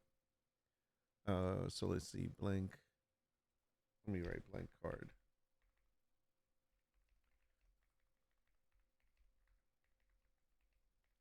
Can't type today.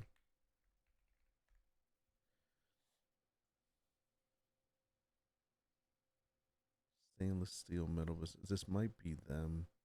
They're supposed to say silver on them because there's a silver one and then there's a gold one. And you don't want the one that's, you don't want the brush metal one.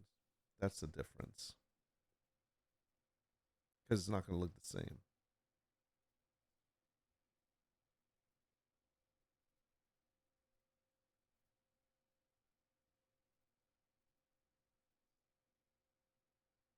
I guess it'll be the same. Who knows? I'll have to get them. I do have some.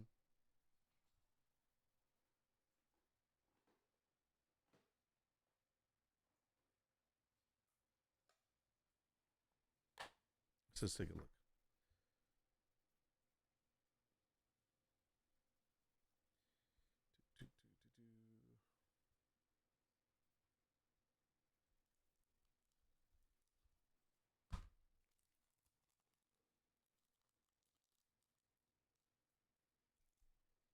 So yeah, but this isn't the same. This is not the same as the shiny ones. So this is where I'm thinking this is not going to be a good example because you want it to be on the same. See, like this nail cutter. Okay, let's see that. That's like a shiny versus this. So I don't want that. You need a test one that's actually going to be exactly the same. And that's probably going to mean just using the freaking dog tags. And you can do that too. It's just it's so small. I would rather it be like a card size.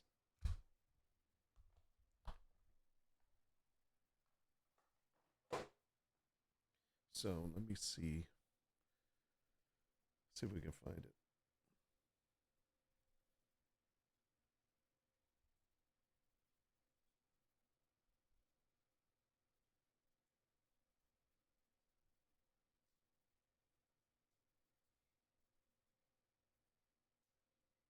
Yeah, it's gonna have to be like that then. That sucks.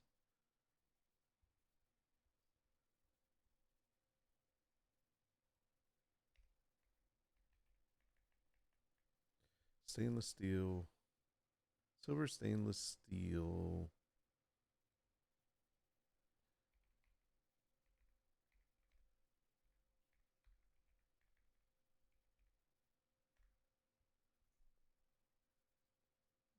Yeah, it's just gonna have to be these then. They don't make any bigger ones.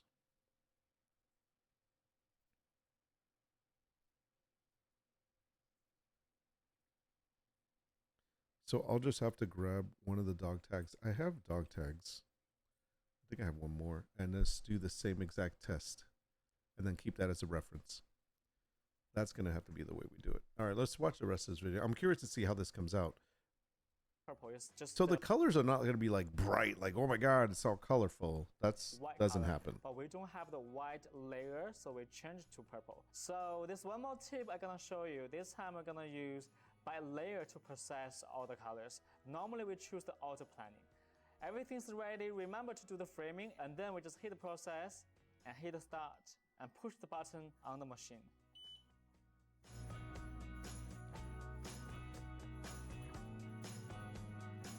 By the way, setting that setup of doing them all in layers, that takes some time. You got to know what you're doing. Brilliant. All the colors are particularly fine. Look at this, like the red, the brown, and the white color. So we found out that each piece could be... They're supposed to be muted colors. They're not supposed to be like totally bright. It's not like it's a printer. So I get it. But there are some differences there. But there's a lot of like brown tones on there too. So in your case, you need to do some tests. All right, that is the secret of multicolor laser engraving on metal. I hope you like it, and please follow me. See there, when you look at it from farther away, and it's, I guess he finally wiped it or something. Hope you like it. You can tell the differences. Like that does look redder now. But when you were looking up close a second ago, it was like, whoa, it's all yellow. So yeah, definitely I could see it. And it's not like, again, it's supposed to be muted colors. That's fine. And please follow me and just make some colorful projects. It would be great if you can share with us on the comment center. See you. Okay. Let's see the next one. All right. Now this is different. And these are some bright colors. So let's figure out how he did this. Is this the same guy? I dream of painting, and then I paint my dream. Kai. The imaginative quality of this painting may suggest that Vincent van Gogh believed in the power of the human mind to create and perceive beauty. To honor the legendary Vincent van Gogh, I want to try it with a laser. Oh, he's using the Ultra though. See that? I'm gonna make a testing array for color engraving. So this is completely different. I'm still gonna watch color it. Engraving is a metal oxidation process. If the desired color is not achieved, so look at the variety of colors compared to what we looked at earlier. There's a lot more like vibrant colors in here. So that's definitely something to look at. If I go back to the other one, which we'll do later, but yeah, this is there's a blues. I mean, these purples. The blues are bright as hell. I think that's a deep red right there. So it's definitely, the ultras make better colors, obviously. Colors can be stacked in the specified order, but reversing the sequence is not possible. Firstly, I'm going to use Adobe AI to convert that bitmap image to a vector by tracing image with 16 colors, and then reducing the color limit to 8 to simplify the process. Next, let's expand and separate colors.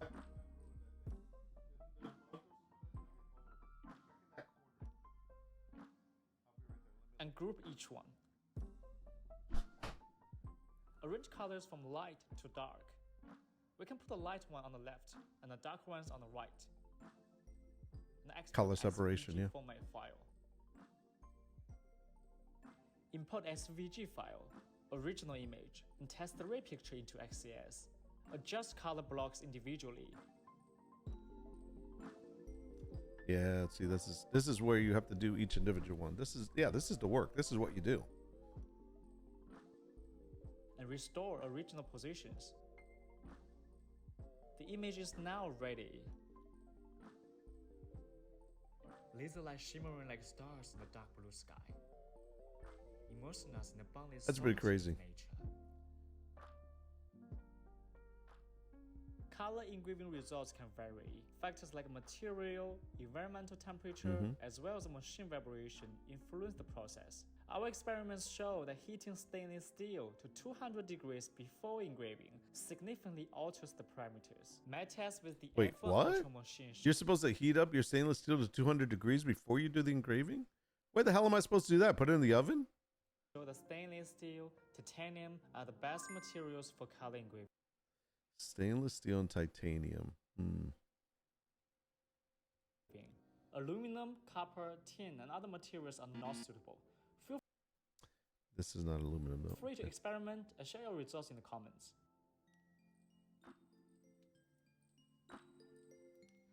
And now I dream of lasering, and then I laser my dream. That's interesting. Okay. Was it helpful? Not really. I mean, yes and no. We'll come back to it. Give me a second, guys. I gotta take a break for a moment. I have to help my wife find something. So I'll be right back.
Okay, I'm back.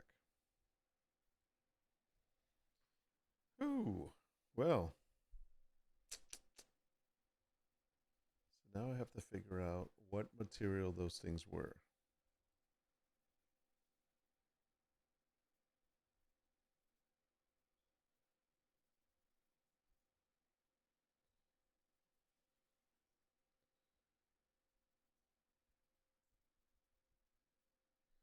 So this is stainless steel, stainless steel.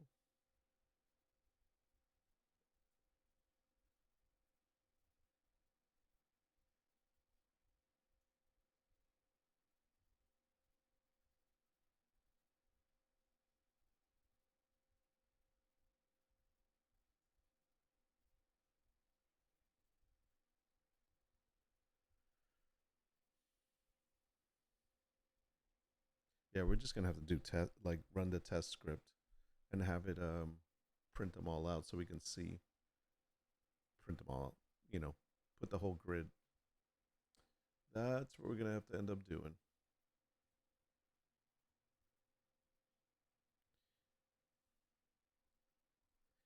And then the other thing we have to do is if we're going to use an image, we really need to change it into a vector. That's point number 2. If we're going to use a colorful image. So that's yeah, that's gotta master the words first and the basics before we get into that area. Let me look at, see if they have another test here. Okay, going back.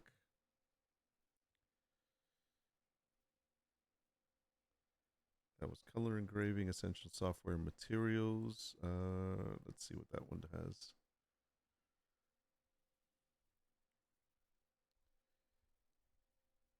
Oh man, I'm already tired. I didn't sleep very well last night. Perform infrared, laser calibration tools, we did that. Connects xtool. Sue, we did that. Hey, Hyde, how's it going? Did that. Processing parameters for xtool. That's an article. Okay, yeah, this is what shows you how to do the test array.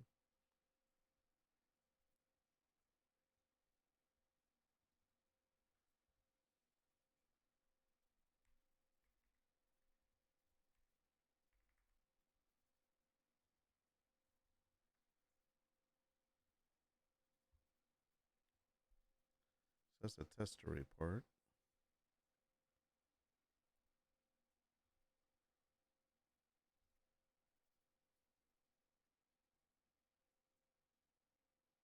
And this explains it. Yeah, this is, so these 2 articles I really need to read in depth. So I'll do that in a moment.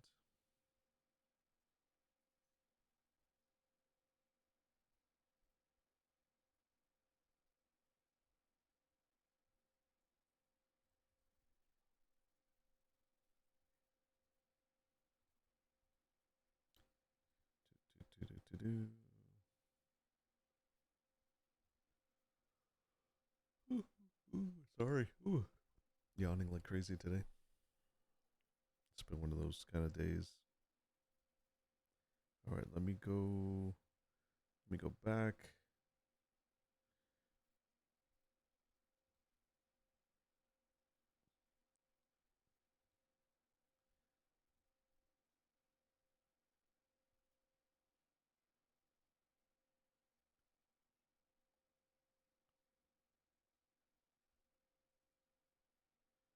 Gotta do that. Okay. It all leads to the same thing, doing these processing grids. Start laser embossing with xtool F2. Let's see. Oh, look at that. They actually have a walkthrough on this one. Boxing Day is always slow and relaxing. Is that really? I don't know why I thought that was in January. Is there a main fight today, by the way, or is it just considered Boxing Day because in the old days that's what it was? Or what is Boxing Day? Is it for boxing or boxing? You know, which one? Which boxing are we talking about? Boxing Day, celebrated on December 26th in the UK and Commonwealth nations, originated as a day for the wealthy to give Christmas boxes with gifts, money, or leftovers to servants and the poor as thanks for year-round service and for churches to distribute alms. Oh, so it's like a really hey man, don't work too hard today. Today it's a popular holiday known for huge post-Christmas sales, like Black Friday, major sporting events, soccer, horse racing, and sort of, etc., and relaxing family time with Christmas leftovers, evolving from charitable tradition to a mix of shopping, sports, and rest. Got it. Now I understand. I always thought it was like literally boxing. Like, yeah, didn't know. I had no idea. That's good to know. So there you go. Now we know. So relax day was for me yesterday. We don't have any Christmas leftovers. We brought some beef Wellington home from where we went to my sister-in-law's, and my brother-in-law makes this really good beef Wellington. So we had some of that, but there wasn't a lot left over, so we got a couple of pieces, and one of my daughters ate them yesterday, so she took them all. It's just like, ah. I take the rest part very seriously. We took the rest part very seriously yesterday.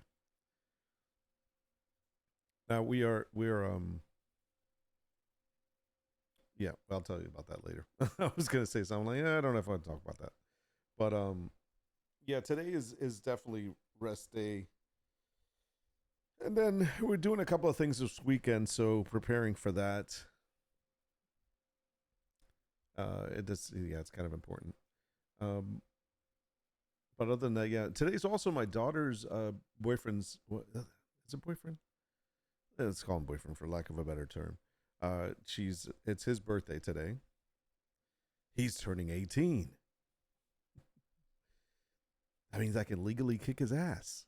No, I'm just kidding. I'm kidding. It's a joke. Come on. It's a good kid. He's a good kid. I don't have to worry about that. But just in case. Yeah, so they're spending the day together and doing all these different outings with their family and whatnot.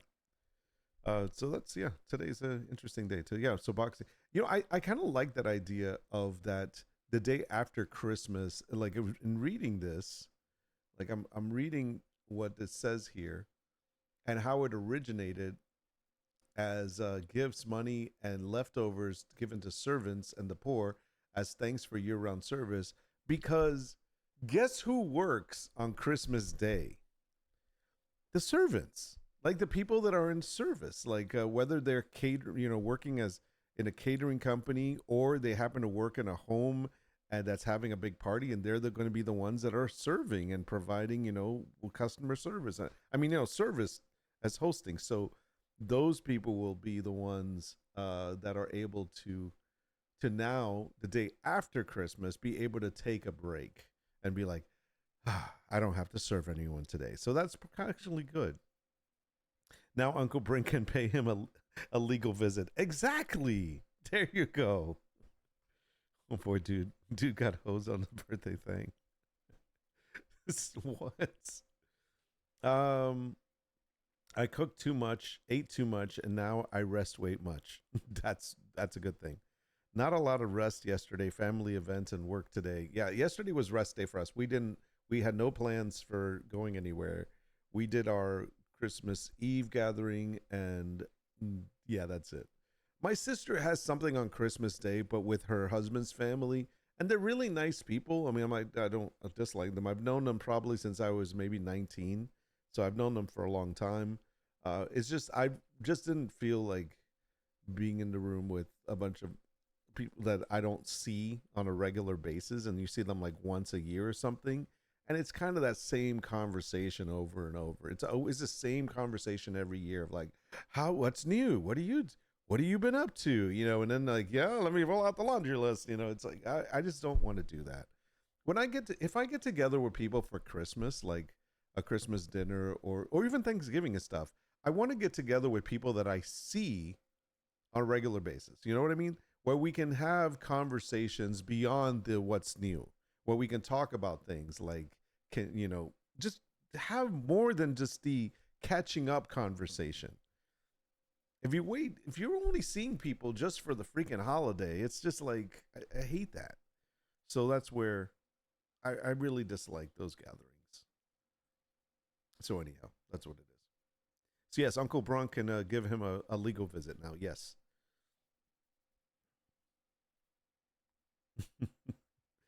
Servants get the day off since they never get Christmas off. Exactly. That's what today is. Zero plausibility, deniability. Don't worry. We won't talk about it here. My spelling is also taking a rest. I noticed that. Visit legally obscure. Yeah, there you go. All right. Can we see? Is there a video to this, or I have to read this whole thing? So according to this is something that I'm really interested in making these. And spoiler alert, I may want to be making these for some people that I know. So, and a specific type of Wolfpack coin. I'm just, or Dungeons and Dragons. I mean, I don't know, but I'm just saying. So I really want to learn how to make these. What is a laser embossing? Connect DF2, prepare a design for laser embossing. Here's a depth map. Okay, you have to do a depth map. Then the obtain, then select a depth map from the elements. So they have some here, which we're not going to use, but we'll make our own. Then there's embossments. Let's start in the laser. What materials are we going to do it on? It would be like a brass coin, so we'd have to find like brass coin. Put this thing in there. And where are my settings? Okay, here they are. So this is the thickness if we're doing it on a specific one. So that's what it looks like. All right, let's see parameters. Hold on a second. So according to this, one pass, 57 power, speed is 2,319 millimeters per second. Number of layers, that's a lot of layers, 256. I don't know how long that will take. And that's on, wait, that's on plywood. Why did we get on plywood? So it explains all the settings here. By the way, I'm not reading through this now because you guys will watch me sitting here reading. And you know how slow I read.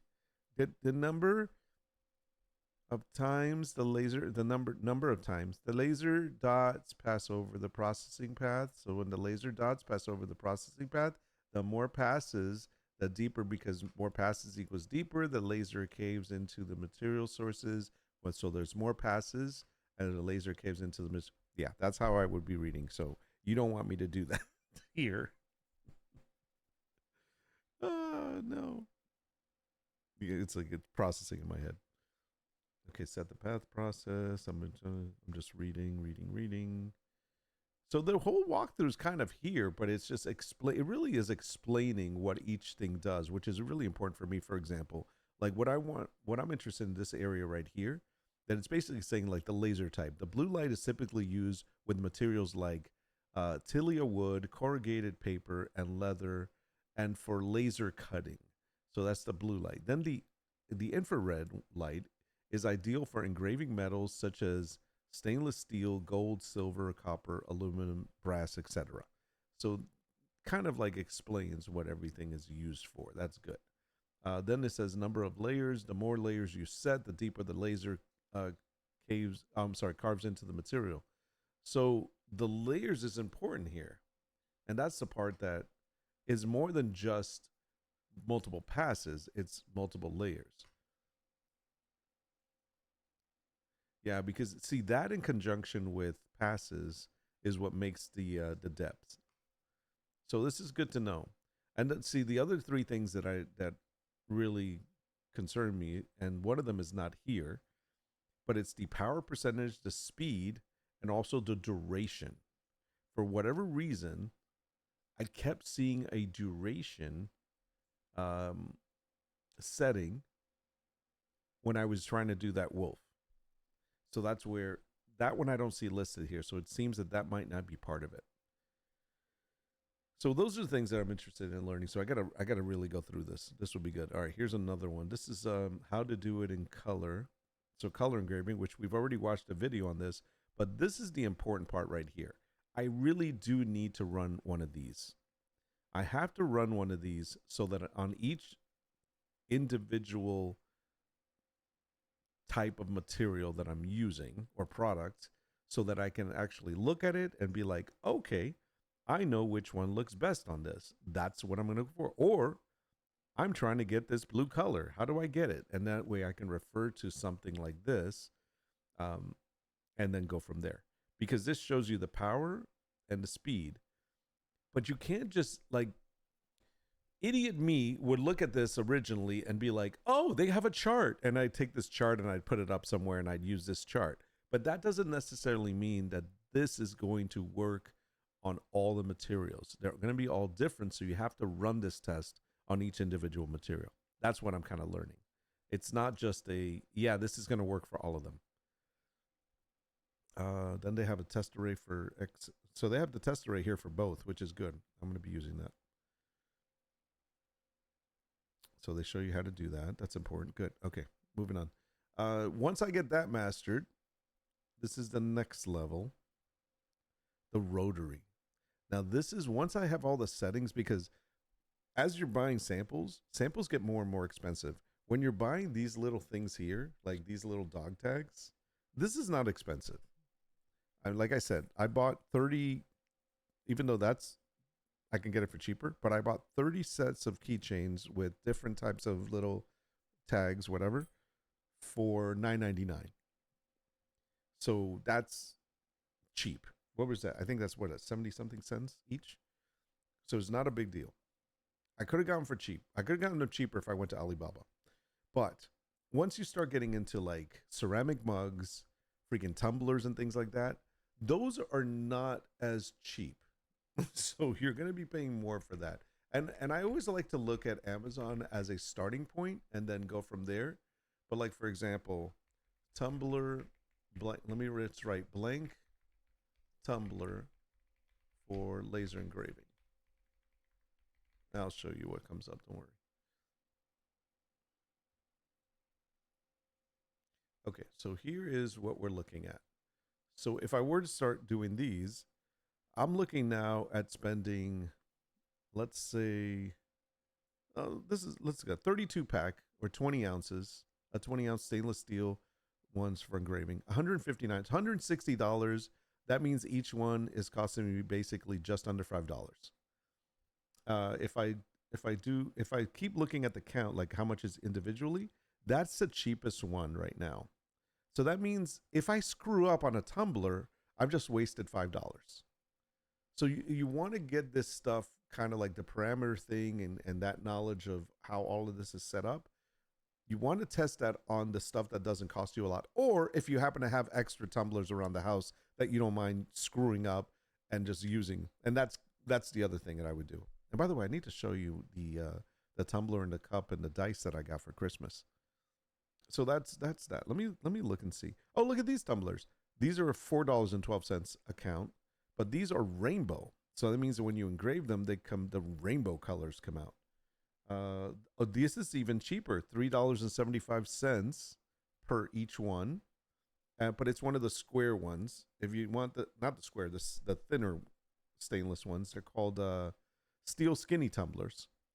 I prefer the regular ones. So yeah, we're looking at about $5. Alibaba is your friend as in AliExpress. Is that two different places? The only thing I don't like about Alibaba, let's go over there. So we're looking at about $5 each. Let's see, Alibaba. So Alibaba.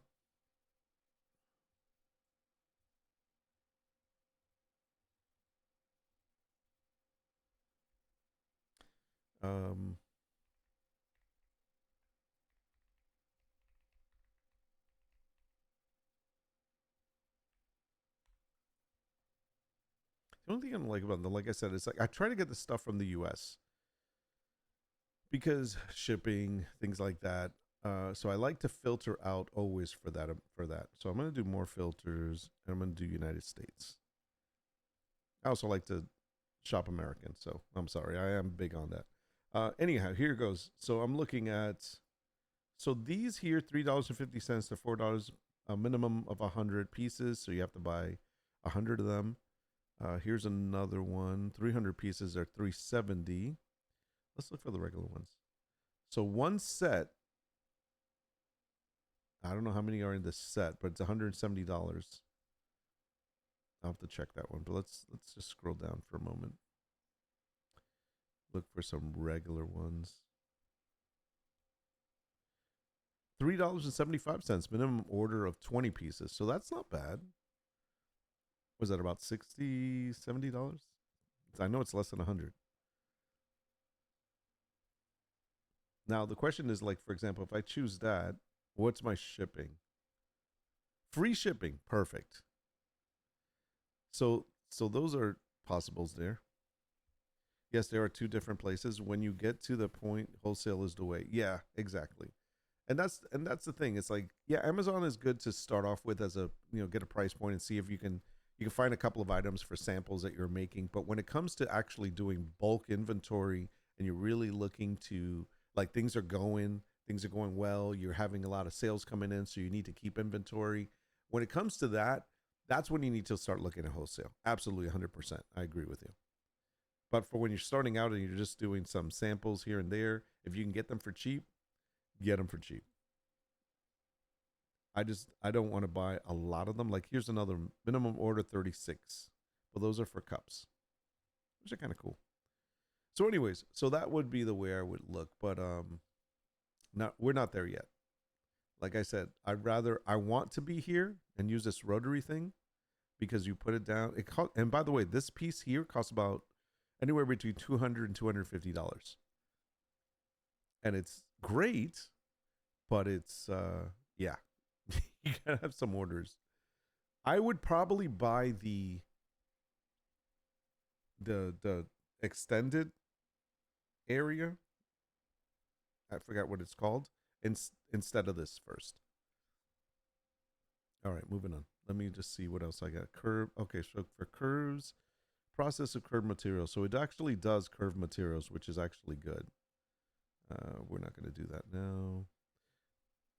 All right, let me show you. I showed a couple of you guys this earlier, so I'm going to show this to you again. So I did some cutouts. I think Brink saw these. Full cam view. See, so I made these cutouts for my daughter yesterday. Now, this is the bad one because I had to adjust the parameter so it cut right through. But this is an example, and it was like there was the heart inside of it, and it was really easy. This was really easy to do. So the wood stuff is freaking easy, really easy to do, even though this is. But this was, like I said, this was a reject because I got to sand this little piece down here. But I made 3 other ones for her, and she took these. And look, oh wait, let me get in there.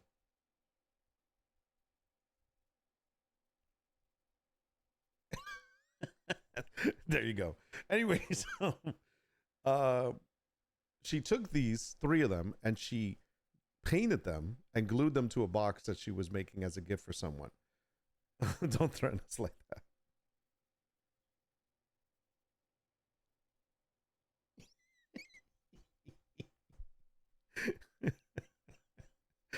So that's what it is.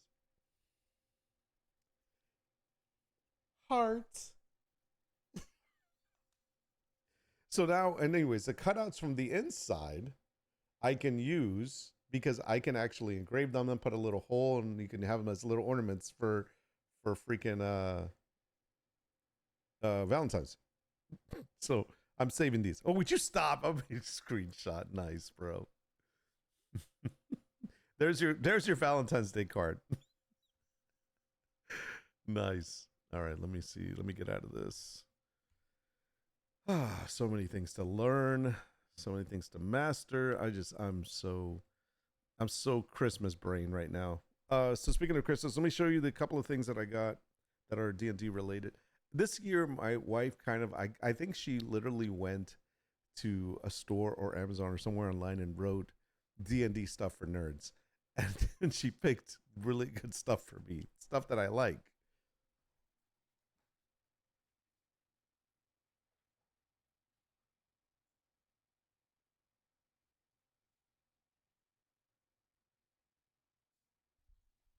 I got a couple of puzzles too, like wooden puzzles to make, or like a wolf clock, and one other thing I can't remember what it was, but that's in the other room. I can't show it to you. So first thing is the easy one. This is the dad mug.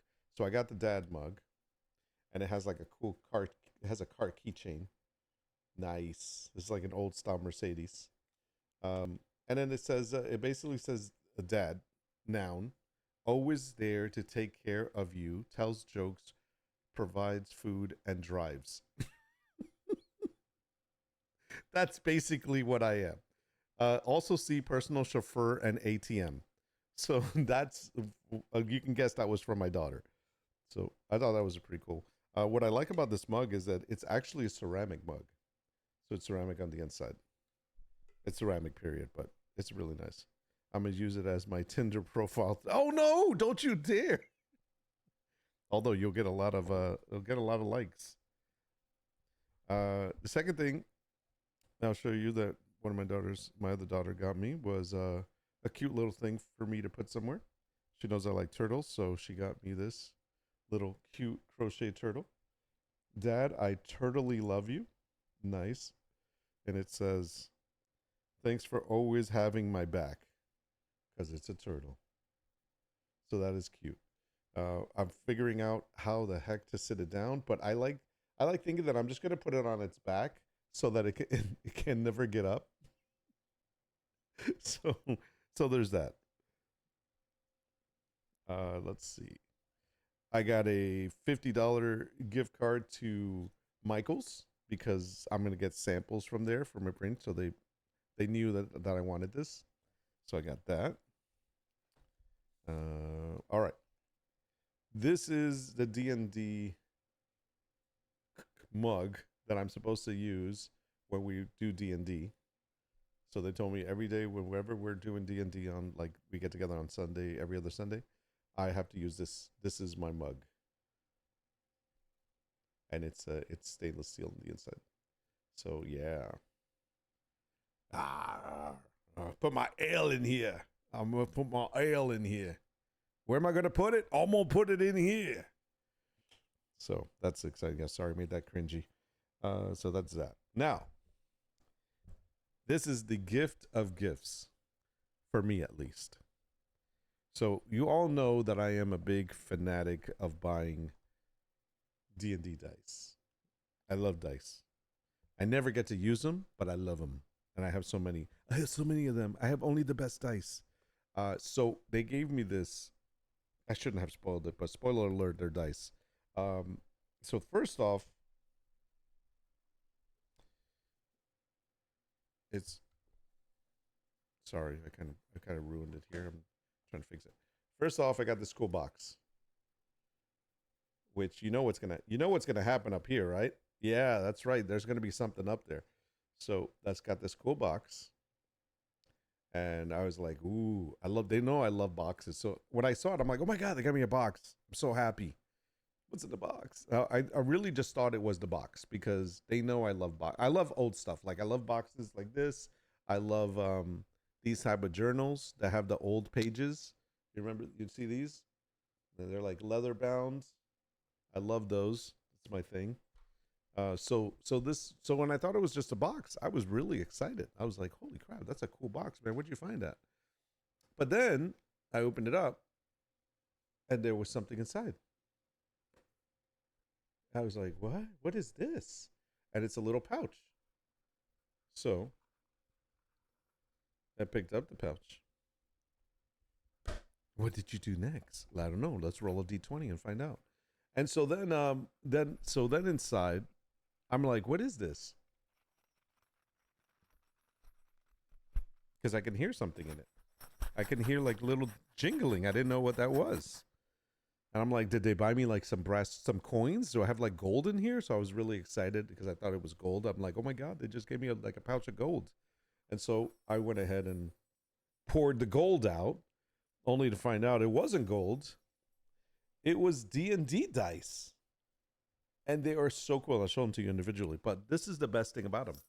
If I have to talk so you can hear it, but this is where they sound like little jingle bells.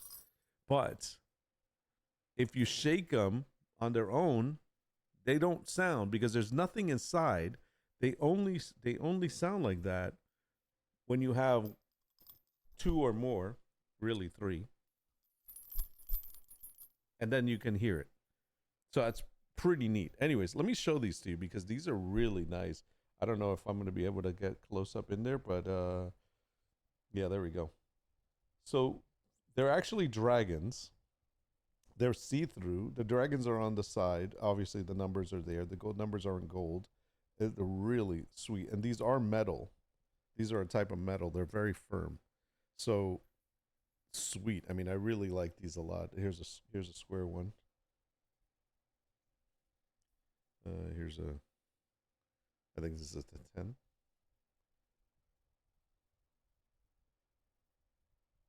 So you can see the dragon on there.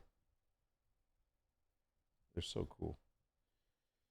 Anyways, so they got me that. So what it turns out is that the box is felt, so you actually can roll inside of there.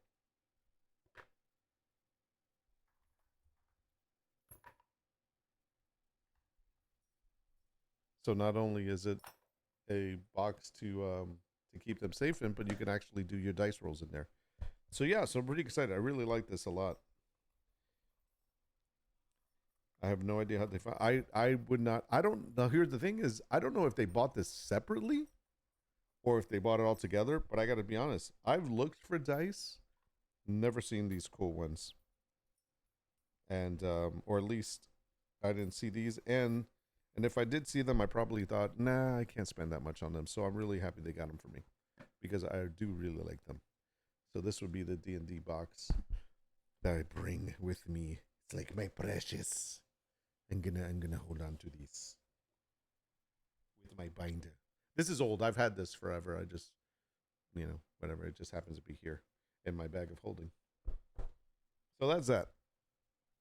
So yeah. So it was I really don't ask for anything, because, but obviously the xtool F2 machine and laser engraving machine that I got is my Christmas present as well. But that's something for the business. So I really don't ask for anything for Christmas, because I kind of have everything that I really need or want. Well, no. Want is separate, but realistically.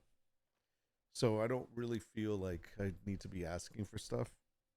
And pretty much if there's something I truly need, that we always we'll go and get it and figure out when we can buy it. And I'll be like, okay, I can get it now. So good stuff.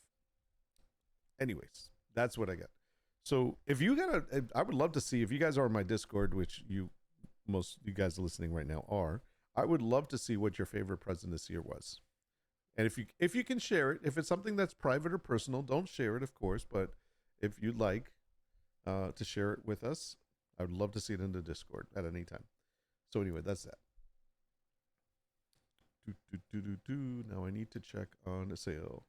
Haven't had Christmas yet? Oh, that's right. Guino's not having Christmas until this weekend, because he's waiting for his brother to get there. So we will wait for that. Hold on.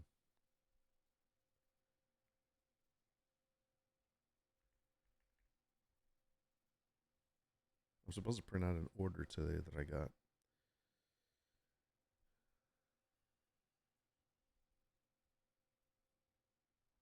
Can't remember which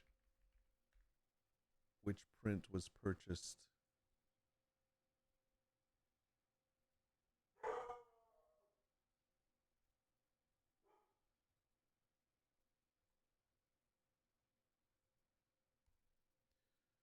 Just gotta find the order. Give me 1 second, because we gotta print it out.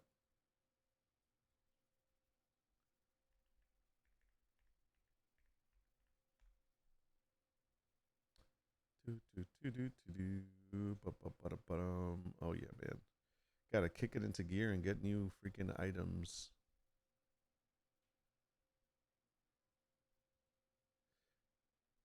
I gotta get new stuff. Oh, it's a Red Riding Hood one. Oh, look at that. So somebody requested the Red Riding Hood. Here, I'll show it to you. This is a Red Riding Hood print. This is the one I have to print out today. And they got an 8x10. So it was a Red Riding Hood story. I don't think I call it? I don't even think I called it Red Riding Hood. I don't think so, but I don't want to do that. I don't think, first of all, I don't know if that is copyrighted. I'll find out. Is Red Riding Hood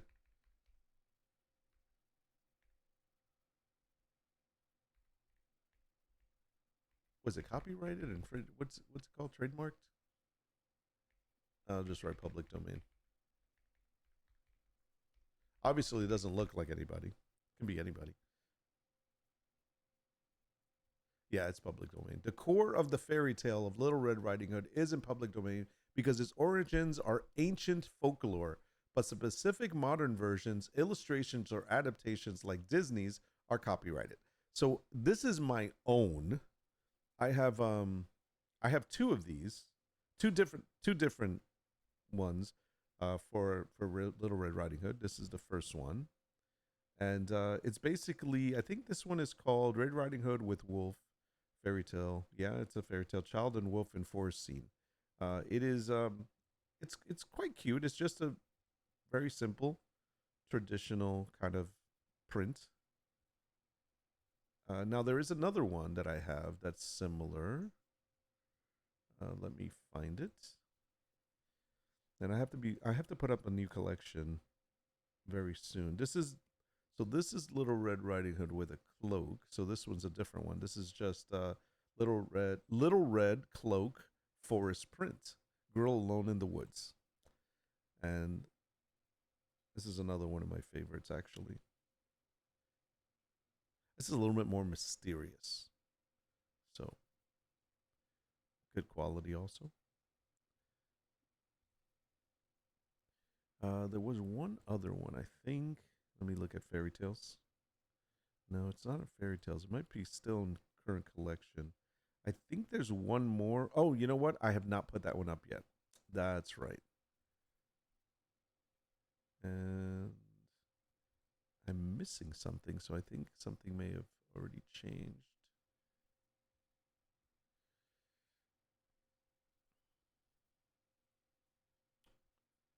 So I have to get this one out. Let me look at listings. Nothing is expired. Everything's there. Okay, well, good to go. So I've got to get that one printed out. So I got to find it and get it printed on the big printer behind me. That's the last thing I got to do today.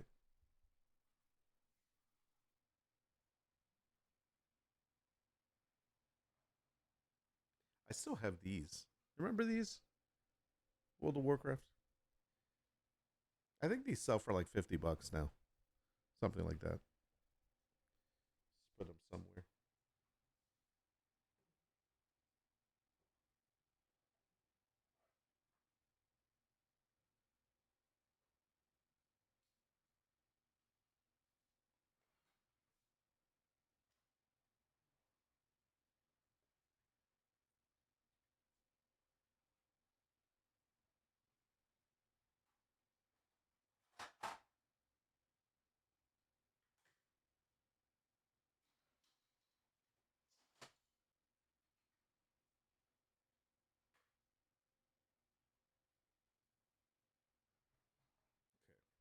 Just had to get my tray ready over there. Then I got to get my paper. And I believe we're doing the luster paper on this one.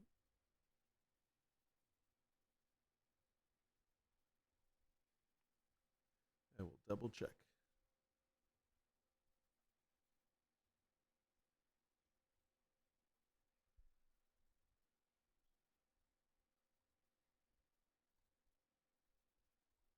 Yeah, it's the photo luster paper.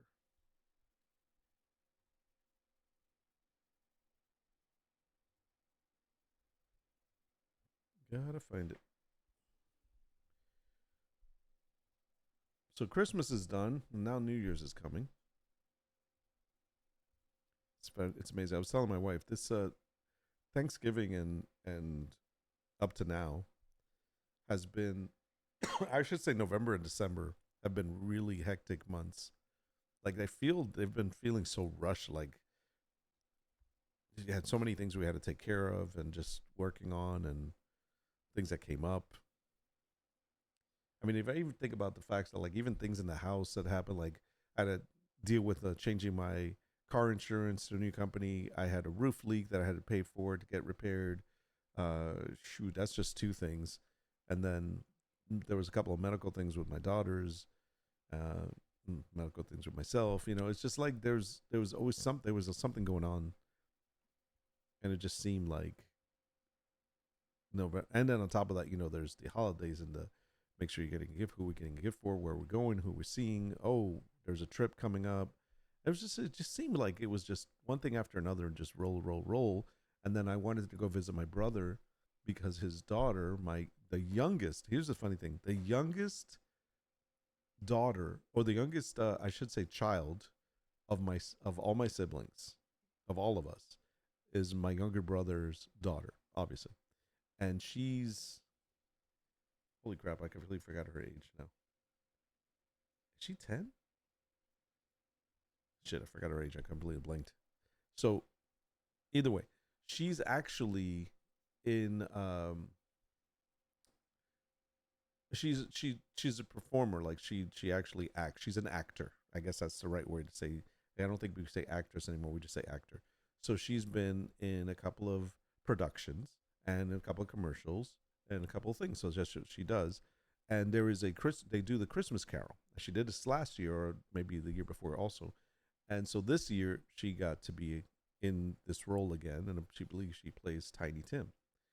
And I really wanted to go see it because they did all these rehearsals all the way in November, and then they started doing them at the end, I think after Thanksgiving and all the way up to Christmas. So I really wanted to go see them in December, around my birthday time.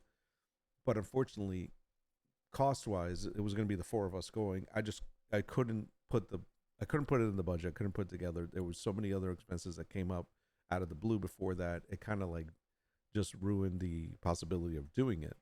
So I couldn't do it. And so I was really upset. I kind of like missed that part. But again, see, so there was just so much going on. So these 2 months have been back to back packed. So I am, when people say like, I can't wait for this year to be over and start fresh, I really do. I really can't wait for this year to be over and just start new. And wipe the slate clean and start over. And just kind of be like, okay, we're going to do it right this year. So we're going to talk about that in the next couple of days when we get back to a regular stream. But yeah, that's kind of like, I'm just waiting. This year needs to be done. Let's go. Let's move on. Let's go to the next one. Sorry, I'm finding this file that I need. So it'd be in the art gallery, I guess. And it would be fairy tales.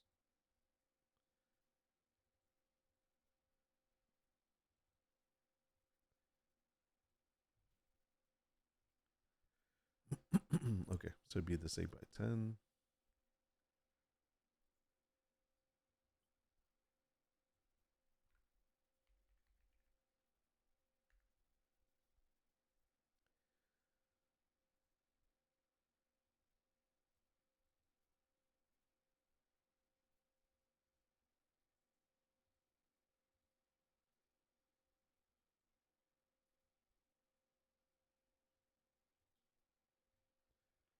Let me switch screens so you can see what I'm doing. So this is where I have to set up my whatever I'm using. So I'm using the Ultra Photo paper, but I am using the 8. I think it's 8.5 by 11. Let me double check.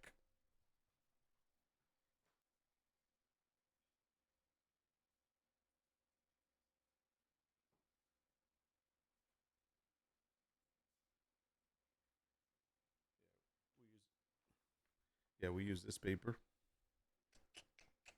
I'll just read it to you. You don't have to see it. It's the Epson Ultra Premium Photo Paper Luster, and it is 8.5 by 11.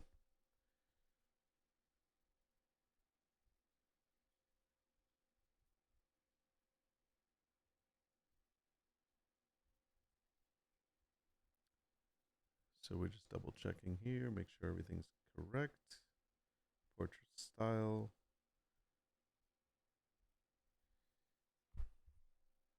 And then we're going to drop this in.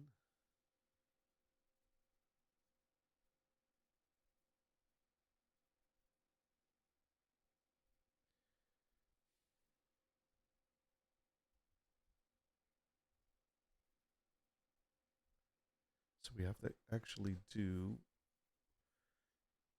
8.5 by 11 would be, if it's an 8 by 10,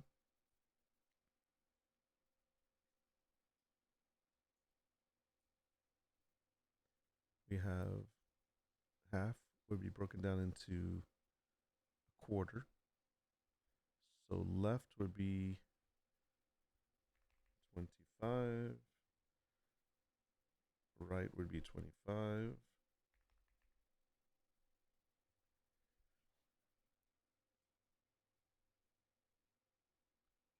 Mm-hmm. And then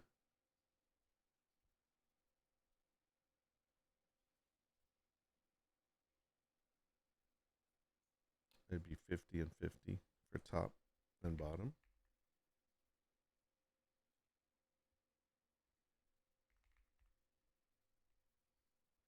Okay. So that means, yeah, so I just want to double check.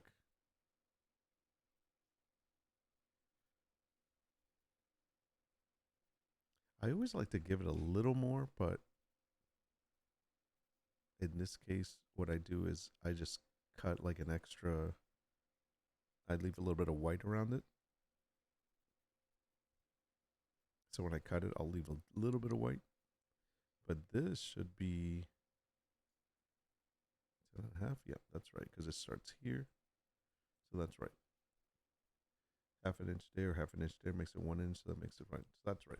Perfect. Now let me get the paper.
I usually do this on the table, but because it's such a like 8.5 by 11, I don't need the big giant table. If I was doing the 16 by 20 or something like that, then I'd be using a bigger table.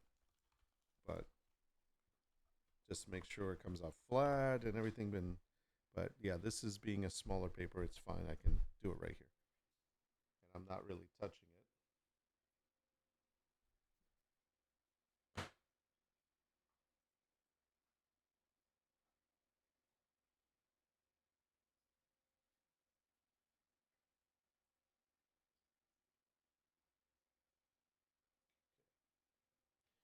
All right. Now I should. Ooh, I forgot to check one thing.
I forgot to do a print head cleaning, so I'm going to do that first. Since I don't print on this machine, this printer very often, I have to make sure that I do a print head cleaning on it. That's important. Little boy got me a huge box of Ferrero Rocher. Oh, those little hazelnut chocolates. Oh, I cannot be trusted around them. Oh yes, those are really good. We had a box. Somebody gave my wife a box of those, but she took them to my sister-in-law's house when we went the other night, and she left them there. I'm so angry. Like I totally wanted to eat those. I have to hide them from myself, but the problem is, inner chocolate goblin knows where I put them. Nice. Yeah. No, those are really good, man. I like those a lot.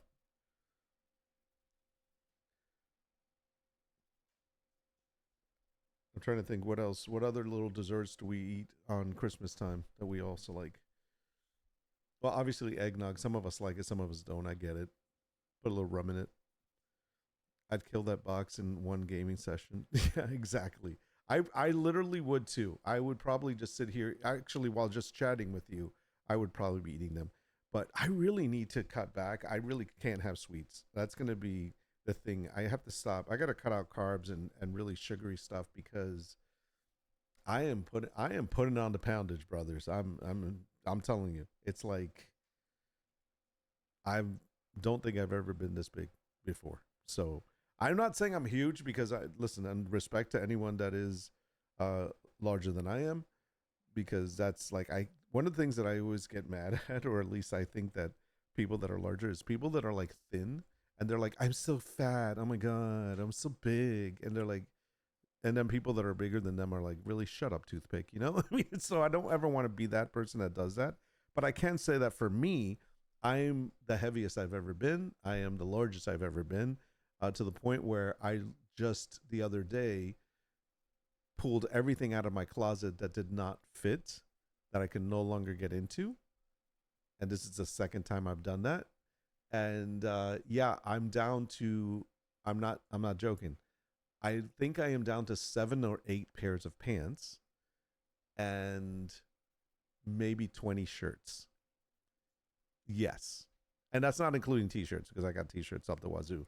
So but I'm just like, yeah. So what I'm looking at doing is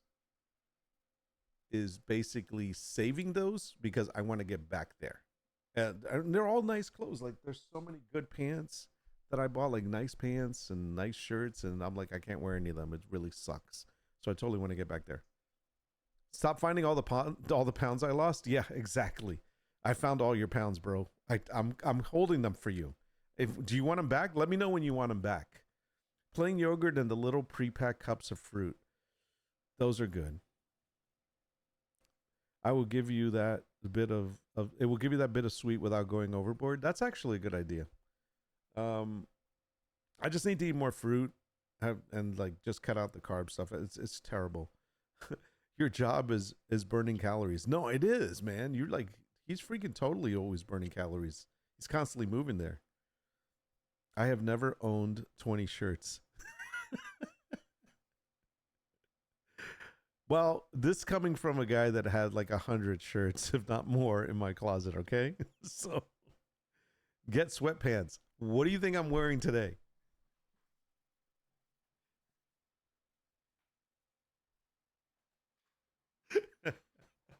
I don't I didn't count the number of sweatpants I have. I think I have 4 or 5 pairs of those. I'm talking about pants to wear out. They grow with you. Nice. Okay, here's a 3-step easy weight loss start. Cut back on sugar, replace a lunch with protein shake, get 10,000 steps a day. I'm going to dude, I'm not joking. I'm going to where the hell's my phone?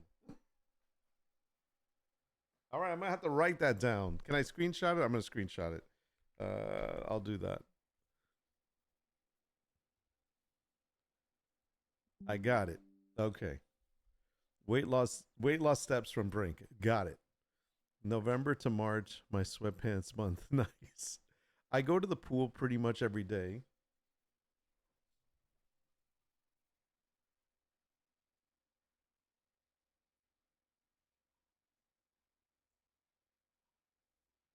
Sorry, I'm running the test. I go to the pool pretty much every day. You have one in your backyard. I do. It's cold right now, but I do get it and swim. I guess the cold is okay for you too, right? Yeah. That would be an interesting swim. I mean, it's cold in the pool now. I lost 20 pounds just doing that. That's awesome, man. Dude, if I lost 20 pounds, I'd be fine. That's I'm not saying that's it. That's where I want to be, but that would be a freaking great start. 10,000 steps is misleading. Just get time get time moving around. I'm currently down about 30 pounds. Damn, bro. I can't listen. You need to stop losing weight, Brink. I need Uncle Brink to be big. You're gonna be like, I'm gonna say, go get him, Uncle Brink, and be like, okay, I'm going. It's like, no, you need to be massive, bro. Where's Bronx Smash? Cutting out sugar is a must. That is actually true. I think my weakness is my coffee. I have to have sweet cream in my coffee. Like, I have a vanilla creamer. I love it. I might just have to use less of it. I get it, but it's just so good. I need to have my sweet coffee.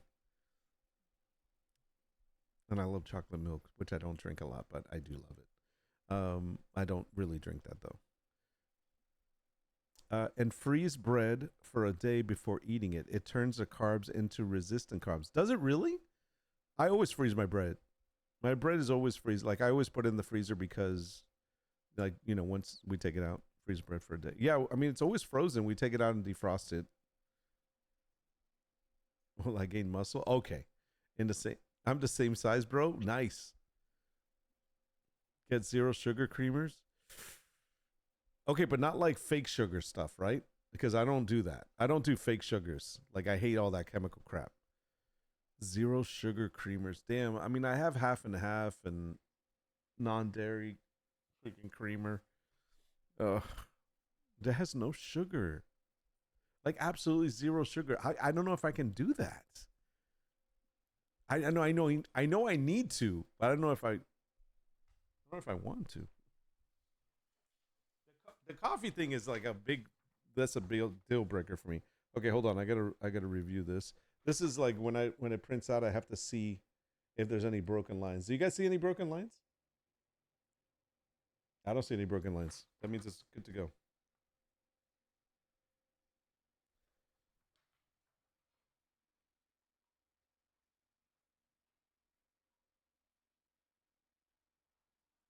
Okay, so now we're ready.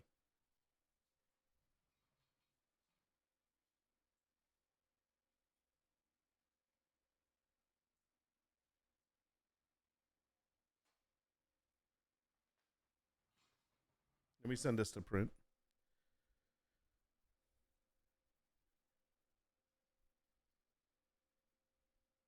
Okay, it's going.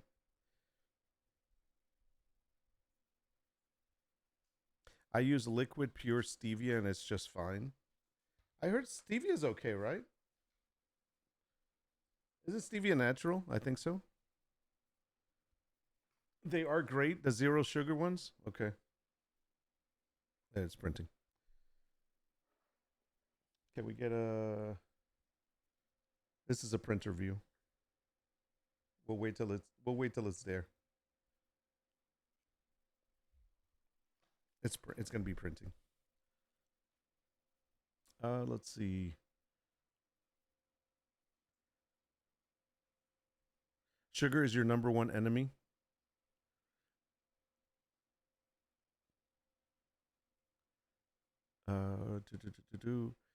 And break your cookies in half so the calories fall out. Nice. So freezing bread, it changes the molecular structure of the carbs. Google it. It's pretty interesting. Okay, I'll check it out. I've gotten used to whole wheat bread now. That's what I normally eat. I mean, we do have some oatmeal bread, but for the most part, I have a full grain bread that I used to eat. I still have it.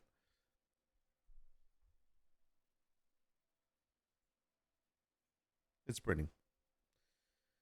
Let's see. See, I think half and half is already sweet. Oh, that's an interesting thought because you're right. Milk is sweet in itself. I also don't sweeten heavy cream when I whip it sweet enough. I don't do any whipping, so I think I'm okay. I'm not into the whips.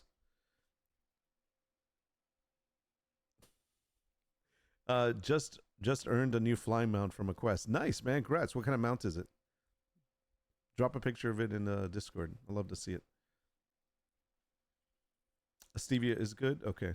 Stevia or monk fruit sweeteners. Okay. I've got stevia. I don't know about the monk fruit. That sounds kind of weird. And it doesn't taste like chemicals. Cool. I've used to use stevia in the raw, I think it was called. I always buy 2 loaves of bread, freeze the second one till we need it. Didn't know the freezing thing, but I guess I've already been doing that. So that's the same thing we do. Like we buy multiple loaves of bread and then we freeze some, we leave one out and we freeze all the rest. But I think the idea of just freezing them to begin with until we're going to use them is actually a smart thing too. So maybe we'll do that. We'll freeze one overnight, then take it out the next day, and it should break up the molecules. That's a good idea. Oh, it finished printing and I didn't see it. Sorry. Laser cam. Oh, you can't see it. It's too low. All right.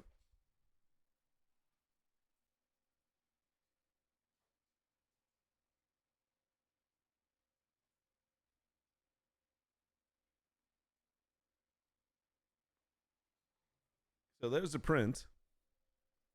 It looks exactly like the image on the screen.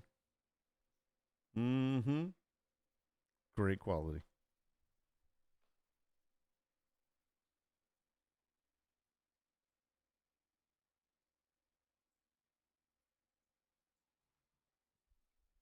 Comes out great, doesn't it?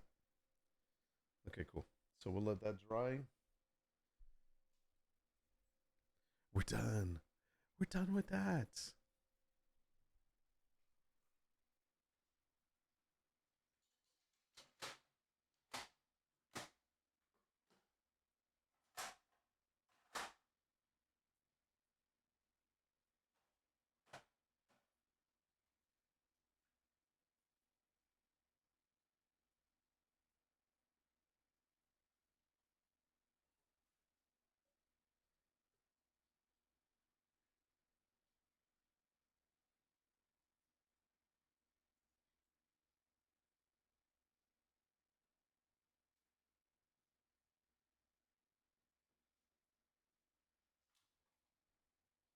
Okay, later we'll cut it, put it in the packaging, and send it out.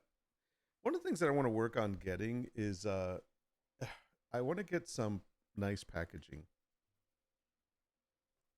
I mean, I have some. I mean, I put it nicely and everything, but it'd be nice to like do something that it has like a little personalization, like maybe like not just a seal, but maybe a sticker with a seal or something like that. I need to do something. I have a embosser like of like a stamp of the actual shop. I could use that, but I when it's the like 8x10s or 11x14s, when it's that size, those are usually I can put those in a bubble like a padded envelope, so I can put those nicely and put a little tissue on it, whatever, in a backing. But when it's the anything beyond that that's bigger than that, I have to roll them up and put them in a tube. And there's not a lot that I can do with that. And I felt like just roll it up and put a little seal on it, throw it in the tube, and that's done. And the last time I did that, the tube was a little bit bigger than the actual print. So I put some crushed paper, like crushed, I can't remember what kind of paper it was. It was a drawing paper of some type. But anyways, crushed on both ends because I didn't want the actual print to bounce up and down on the corners and get all messed up. So I did that and I got dinged for that. Like the person's like the shipping part was not they weren't very happy with it, but it came out great. It's just I was doing it. I just like, oh, I gotta just fill it in with something. So I have to keep that in mind. Okay. Anyways, if you start getting more active, replacing breakfast with a higher protein breakfast will help keep you in a metabolic state throughout the day so your body eats fat first and not muscle. So I had eggs for breakfast, which is if I have breakfast, it's usually just eggs and some type of meat is usually what I have. Then lunch is the killer because lunch usually always contains a carb of some type. And dinner is always a killer too because it contains a carb as well.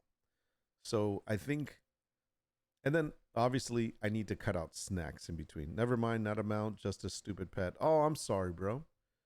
Still, pets are fun. So I think I do a protein oatmeal and 2 eggs in the morning. I used to love doing oatmeal, and I need to get back to doing that because you can do the overnight oats and just they're ready to go. So I used to love doing oatmeal, and I would put protein powder in. This was when I worked out and stuff, so I always did that. That's a good idea. I do need to just cut out bread. Period. I think that's number one rule. And we do eat rice. Obviously, here, hey, I'm Spanish. I love rice, so I might cut back on the rice. But here's a okay. I'm asking you a real question. By the way, I should change myself to just chatting, unless I'm going to keep working here. I'm going to keep working. Let me just bring up my other screen. This will help me, so it's not like I'm not working. We just finished this. Let me close this out.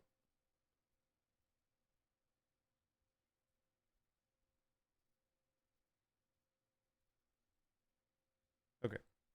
So, real serious question. And this is going to sound so bad, but I don't mean it in a bad way, but seriously. Like Chinese people, Japanese people, Korean people, they eat a lot of noodles, they eat a lot of rice. But they're so thin.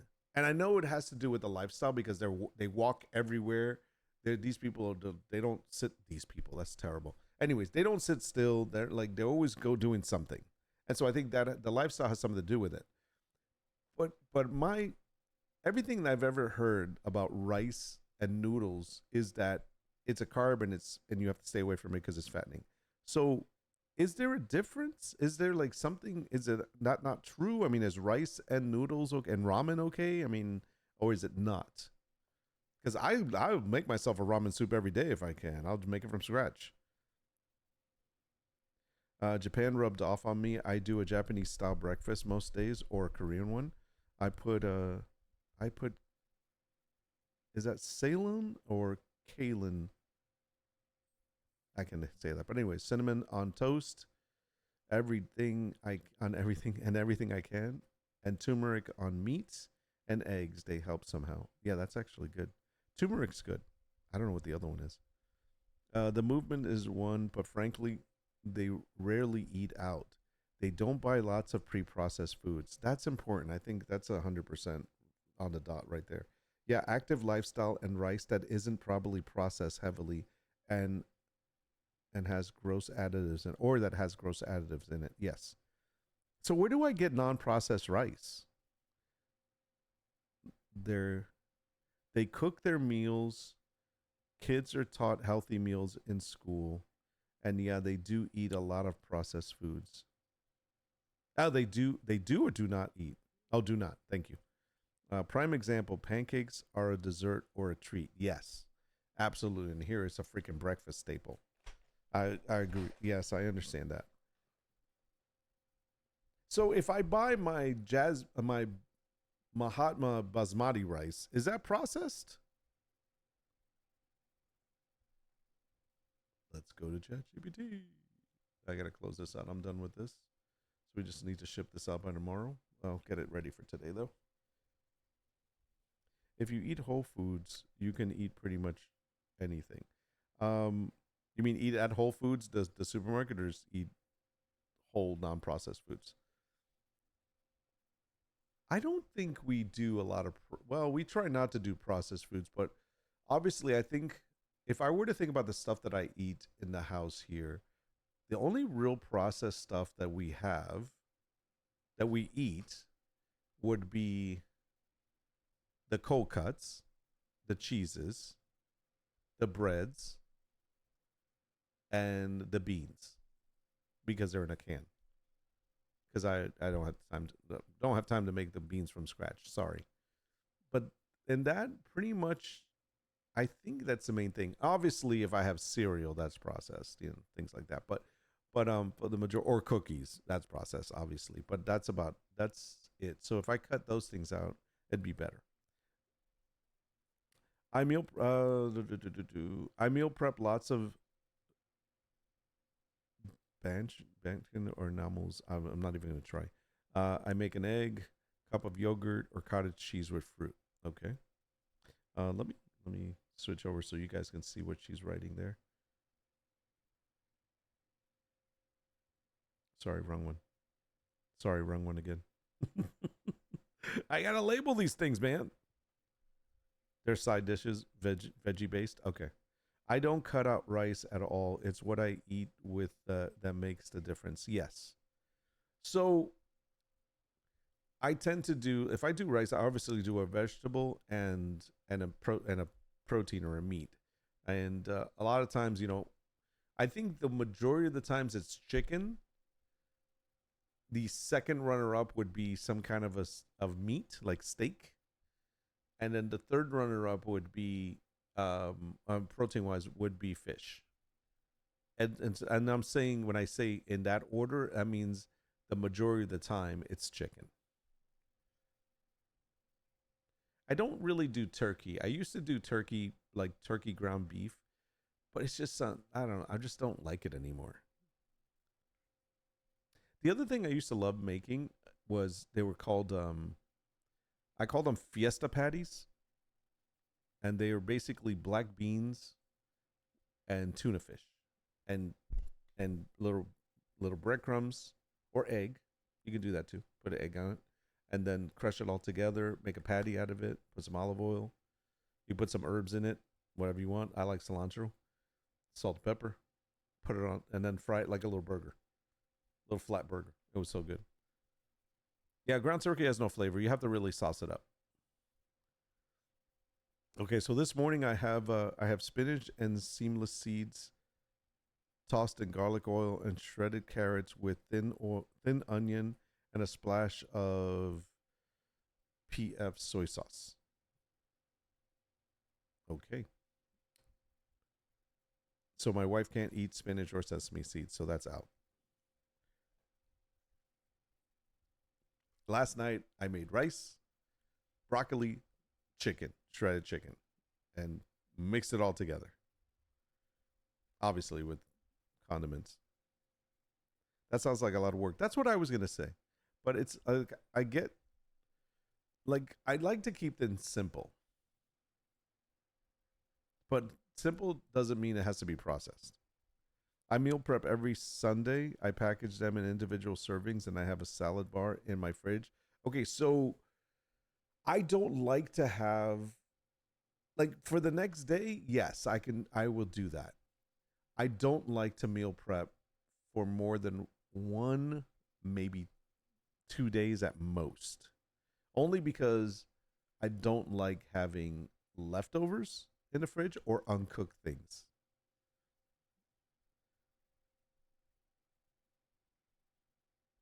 And the salad bar in the fridge, doesn't it wilt your lettuce and stuff, like once it's already pulled out and served? Like, I like to, when I make my salad, I like to make it fresh. I don't like to make salad and put it in the fridge and then eat it later. It doesn't, it gets yucky. I couldn't find another word for that, sorry.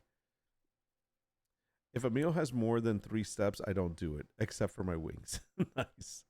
Nope, I have a lettuce keeper container, holds all week. Yeah, okay. Same. I never go for veggie leftovers. Yeah, one day maybe, like I said, it's like the day after. No, it's just not my thing. I can't do it. I can't. How do I get to this one? All right. Yeah, I gotta figure it out.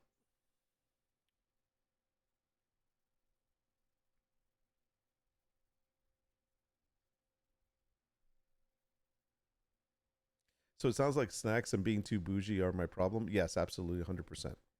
I think snacks is definitely my problem. That's number one. I think I don't want to say I'm bougie. It's like I cook what we're gonna eat. Like, I don't mind cooking. I love cooking. I do that for dinner every day. I think maybe figuring out something that I can have ready to go towards for lunch. I think lunch is the biggest problem. I think the reason why lunch is a problem is because of the fact that I don't have as much time. Like I don't take the time to have lunch because that's when either like if I'm streaming, you guys see I don't eat. But if I'm not streaming, and even when I get off a stream, if I'm working, I don't want to go into the kitchen to spend a half hour cooking something to then spend another half hour eating. That's an hour like that's gone right there. So for myself, I don't want to do that. If I had people home, absolutely, I'll go and I'll cook freaking lunch. But for dinner, that's different. I will do that. So I have to figure out what I can eat for lunch that will be quick, easy to make, and still good for me, avoiding those things I shouldn't be having. And I think that's the important thing. My problem is time. I carve out time to cook. When I'm working, I may only have 10 minutes to put a meal together. That's what I'm saying.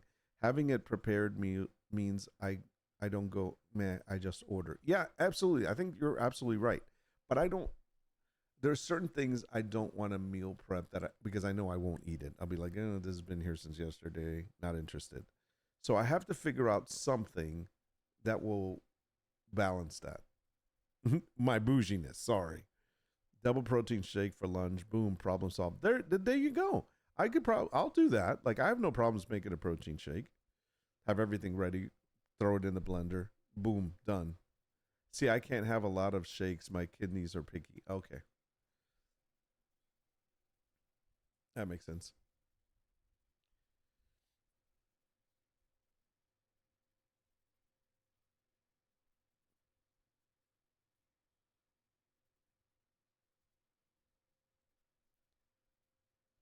I'm trying to think what I need to do next.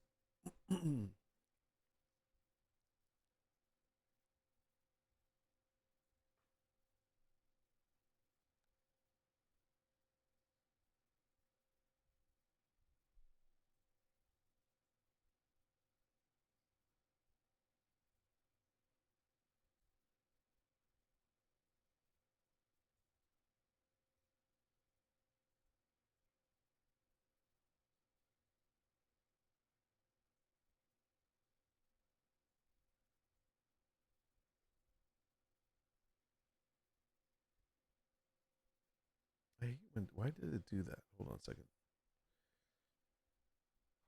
Yeah, so those are all good tips, man. I think a protein shake is the way to go. I can have protein, but in small amounts, but it's careful balance. Why can't I see these? View all trending now. So can I filter for trending? I'm sorry, let me switch.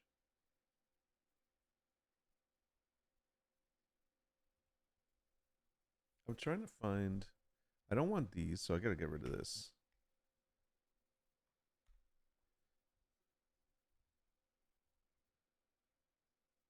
Okay. I was in home.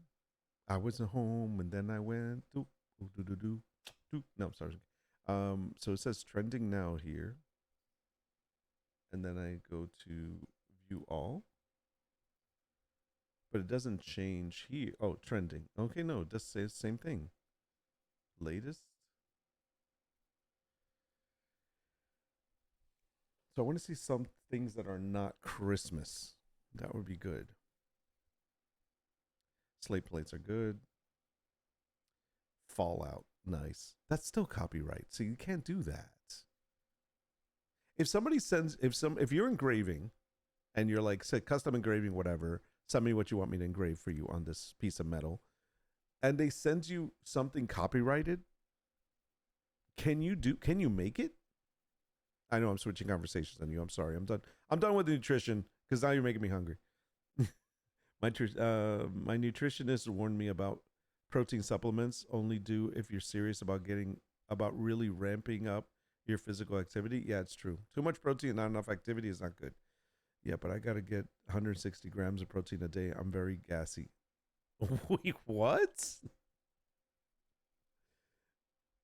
Wait, can you explain that? Because I'm not familiar with that process. You have to get 160 grams of protein a day. I'm very gassy. Please explain. Exactly. You are burning fast and need the oomph. I have to tap dance to get the right amounts. That's a balance you make with protein. Of course you can't do. Of course you can't do copyright stuff. That's what I'm saying. But it's like, but when it comes to personalizing or customizing something for someone, if they send you a file and they say to you, "This is what I wanted a keychain," technically you're not marketing that you're doing. In this case, I'm going to say Disney because we're not doing Disney, but I'm just saying I'm not marketing that I'm doing Disney stuff. But somebody sends me like, I want this engraved, and they send it to me, and I'm like, all right, I'll just put it on there and send it to you. I mean, and they're paying for it, so yeah, I'm getting in trouble, right? But aren't I providing? Aren't they paying me for the engraving? Now I know I'm picking at little like strings here, but aren't I being paid for the engraving and the material, the time, the job, not for the design? Because it's not my design. That's what I'm curious. So you can't do it because of copyright stuff. Okay. Higher protein makes you toot more? Oh, okay. Good. Stay away from protein. Are they paying you? Then it's illegal. Okay, look. Nord always looking to tell that line. Listen, there might be somebody out there that's wondering the same thing. So I'm trying to answer the question for everybody. Bethesda would sue. Okay, Stardew is a good example. He said, go for it. Make the thing I won't do. Yeah, I get you. Bro, Kinko's won't even print stuff if it's copyrighted material. No, that's absolutely 100% true. So yes.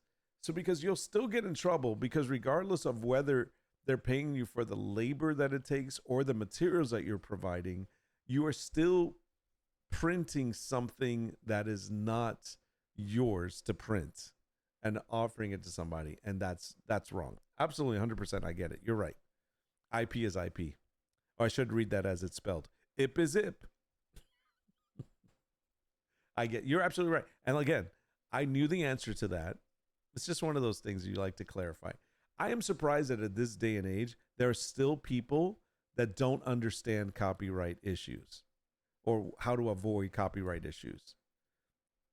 Yes, this Fallout thing right here is definitely suable. Like the fact, but are they? Yeah, it's like, I'm looking at it and I'm thinking to myself, are you offering me the settings to make it look like this? Or are you offer? Yeah, and they're basically, there's the file right there. It's a file to show for this. Yeah, no, I don't want that. But they're not charging for it. Here's the funny thing. If they're putting it out there and if you're going to print it for yourself, you're okay. And maybe you want to do that. Like, I could print this out for myself if I wanted it, right? I'm not selling it. They're not selling it. This is a template, by the way. And it's on this free, obviously free area. If I can make it for myself, as I can give it to somebody as a gift that I know is a Fallout fan, like Brink and Hyde. The Fallout thing is definitely suable. There is no question that font or the bolts, it's IP. Yeah, there's no question. Yes, you can make it as a gift, but if you profit, you are violating IP. Okay, got it. So I'm gonna make copyrighted gifts for everybody. Don't pay me. New season of Fallout is good as so far. I haven't watched it yet. No spoilers, please. I've watched the first one, and I have to watch it again. I really didn't get into it. I like this. This bear is freaking cool.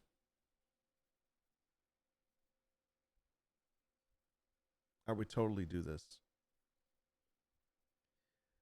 And I would put it on a baseboard that had something engraved on it. Spoiler, Dumbledore dies. Damn it. That's Fat Cat's line. I still think of the woman that made a baby Yoda crochet pattern and sold it. Disney went after her so dang fast. Oof. She had a cease and desist in just a few days of the pattern being live. Was that on Etsy? It's amazing because, man, there are some people on Etsy that are getting away with stuff like it drives me. It makes me so angry. This is actually cool, but the way I would do this is I would definitely put this on a board afterwards. This is really nice, by the way. I gotta save this one. How can I save it? I'm sure I'll be able to find it. Layered forest beer. I'm really thirsty. I don't have anything to drink. Etsy and Ravelry. Okay. Let me see if I find anything else I like. And see, and I can make that actually, even though it says it doesn't say mine. I know I can make this because I can cut each individual item out. I'm totally gonna do that. Etsy can't keep up. They ban a shop. 3 more pop up within an hour. It's true. Can't they ban a user though? And the IP? Like that's what they surely should do is ban the user. And that user wouldn't be able to create, like, you'd have to, like, the user, their address, their phone, everything about them, including the credit card that they use. And then that means they would have to use another credit card. They banned like 1 million shops this year, some crap. Damn, that's crazy. All right, so the bear's nice. I like the bear. Let me see what else. What is this? Yeah, I'm not gonna do a windmill. Let me see. Let me see. What is this? Personalized. Oh my gosh, somebody did a that is actually really cute though. That's a personalized double-sided Santa nice list, metal and laser engraved wooden plaque. That is cute. That's perfect for a little person. That's cute. Not my thing though. Sorry. I'm not into cuteness. Kiss tokens. Oh my goodness. Plain and simple.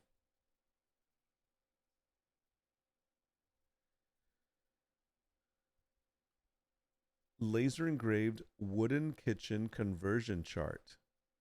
That is not a bad idea. It's actually a cutting board, and in it has a conversion. Because how many people that are new to cooking don't understand the conversion process? It's true. I like that. They do ban the user, then new email, new account, probably using VPN makes new shop in an hour. I would say they have to ban the payment, the form of payment, because you always have to put a credit card or bank account or something like that. And unless they're opening up multiple credit cards, multiple bank accounts, then yeah. The other thing I think that they should look into is they should make it required to have like an EIN number, some kind of a taxable ID number that they have to put in, and therefore they would have to use. They could ban that tax ID number. Be like, boom, you're being reported, and this tax ID number can never be used. They really do need to kind of make it so it's not so easy to make up multiple shops and just whatever.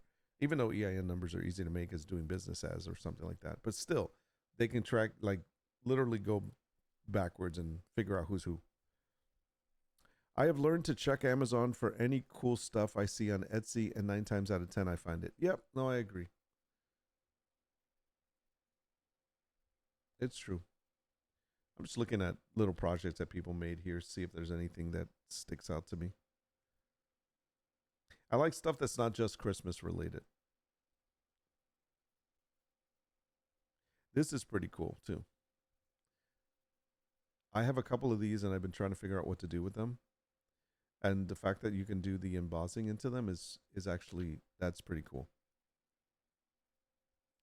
I went looking for gifts for all of y'all, found something cool, said wait, check Amazon, and ta-da, there it was, cheaper too. Yeah, it's true. I mean, I hate to say it, but it is true. On Amazon, you'll find it cheaper. You always find it cheaper on Amazon. Can't compete.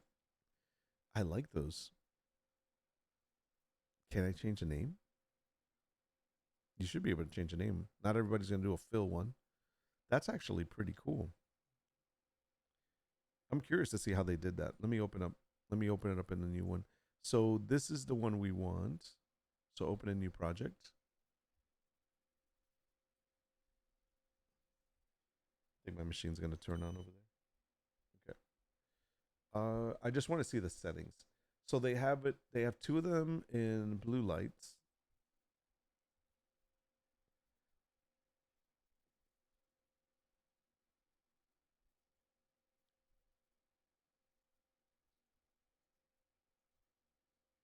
But I can't change the name.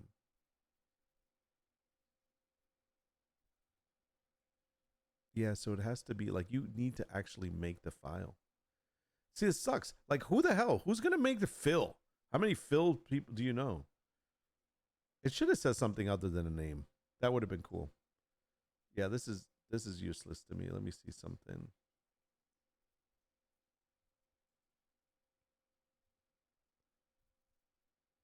I mean, it's good to see the process, but that's kind of useless.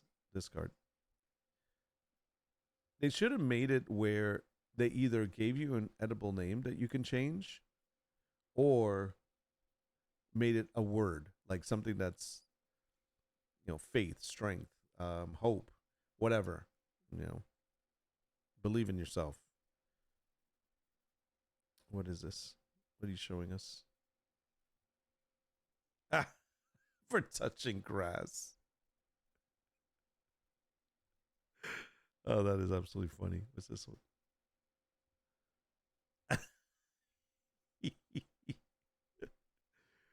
Nice. That is funny. I have grass. Thank you very much. Make one that says get good. Yeah. Get good, noob. Let me see. What else? See what else I see here. Fireman one. Coffee loading, please wait. Kind of cheesy.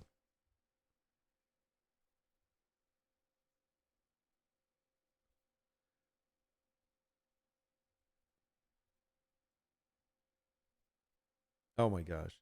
It's a Pokemon card. Gee. Yeah, no, I won't be doing those. What time is it? 2:45? Yeah, I'm going to have to head out soon. Let me see if I see a couple more.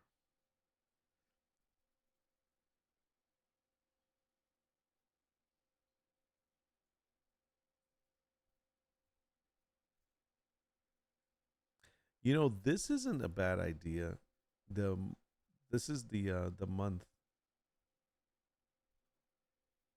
but they're missing. Wait, they're missing the Y in January. But the only problem is this would have to be. What the hell is that? Those words don't make any sense. It would have to be for the year, though, because they're actually going to be the actual days of the year. They're missing the Y. That's weird. That's interesting. Let me see what else. That's in German? Ah, that makes a lot more sense. Thank you very much. I missed that.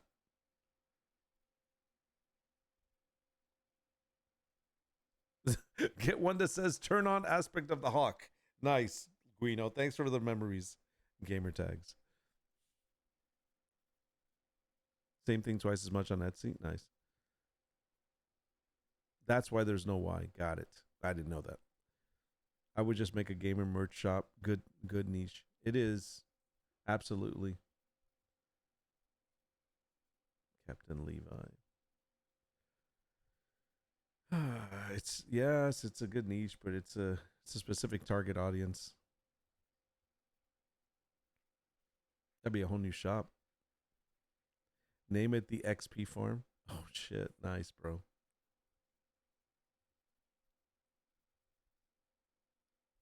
That's actually good. Might I steal that? No, I bet there is one already.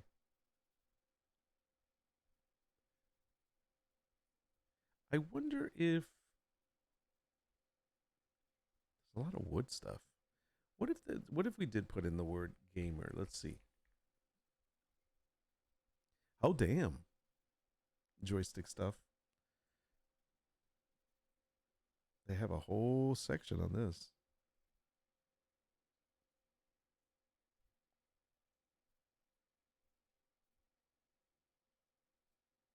Binary dice. Nice.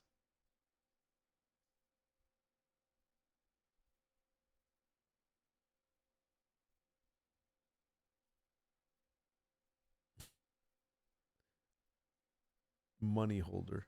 Sweet. All right, so they had a few. That's something to look into. All right, guys. I think I'm going to take off. I got to go and now I got to make some lunch. I gotta get ready for work. Yeah, and I gotta get some stuff done.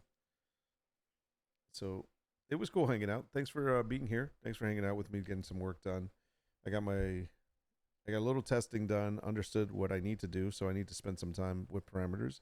And I also got to print my print that sold that I have to send out. So I did get some work done. So until next time, take care of yourselves. Hey, have a great weekend. I may or may not see you this weekend. I think we have D&D on Sunday. I may or may not be on, but if I do happen to be on, it'll be an interesting and different kind of stream. Who knows? If not, I will see you next week. I should be back on stream. I'm going to assume Monday. What's Monday? Is Monday the 30th? Monday's 29th. So I may be on stream, I think, Tuesday. I'm not sure about Monday. But either way, I will see you then. Stay safe. Get outdoors. Touch some grass unless you bought that little thing from Amazon, just like Hyde's sending us. And I will talk to you next time. I'm out. Peace.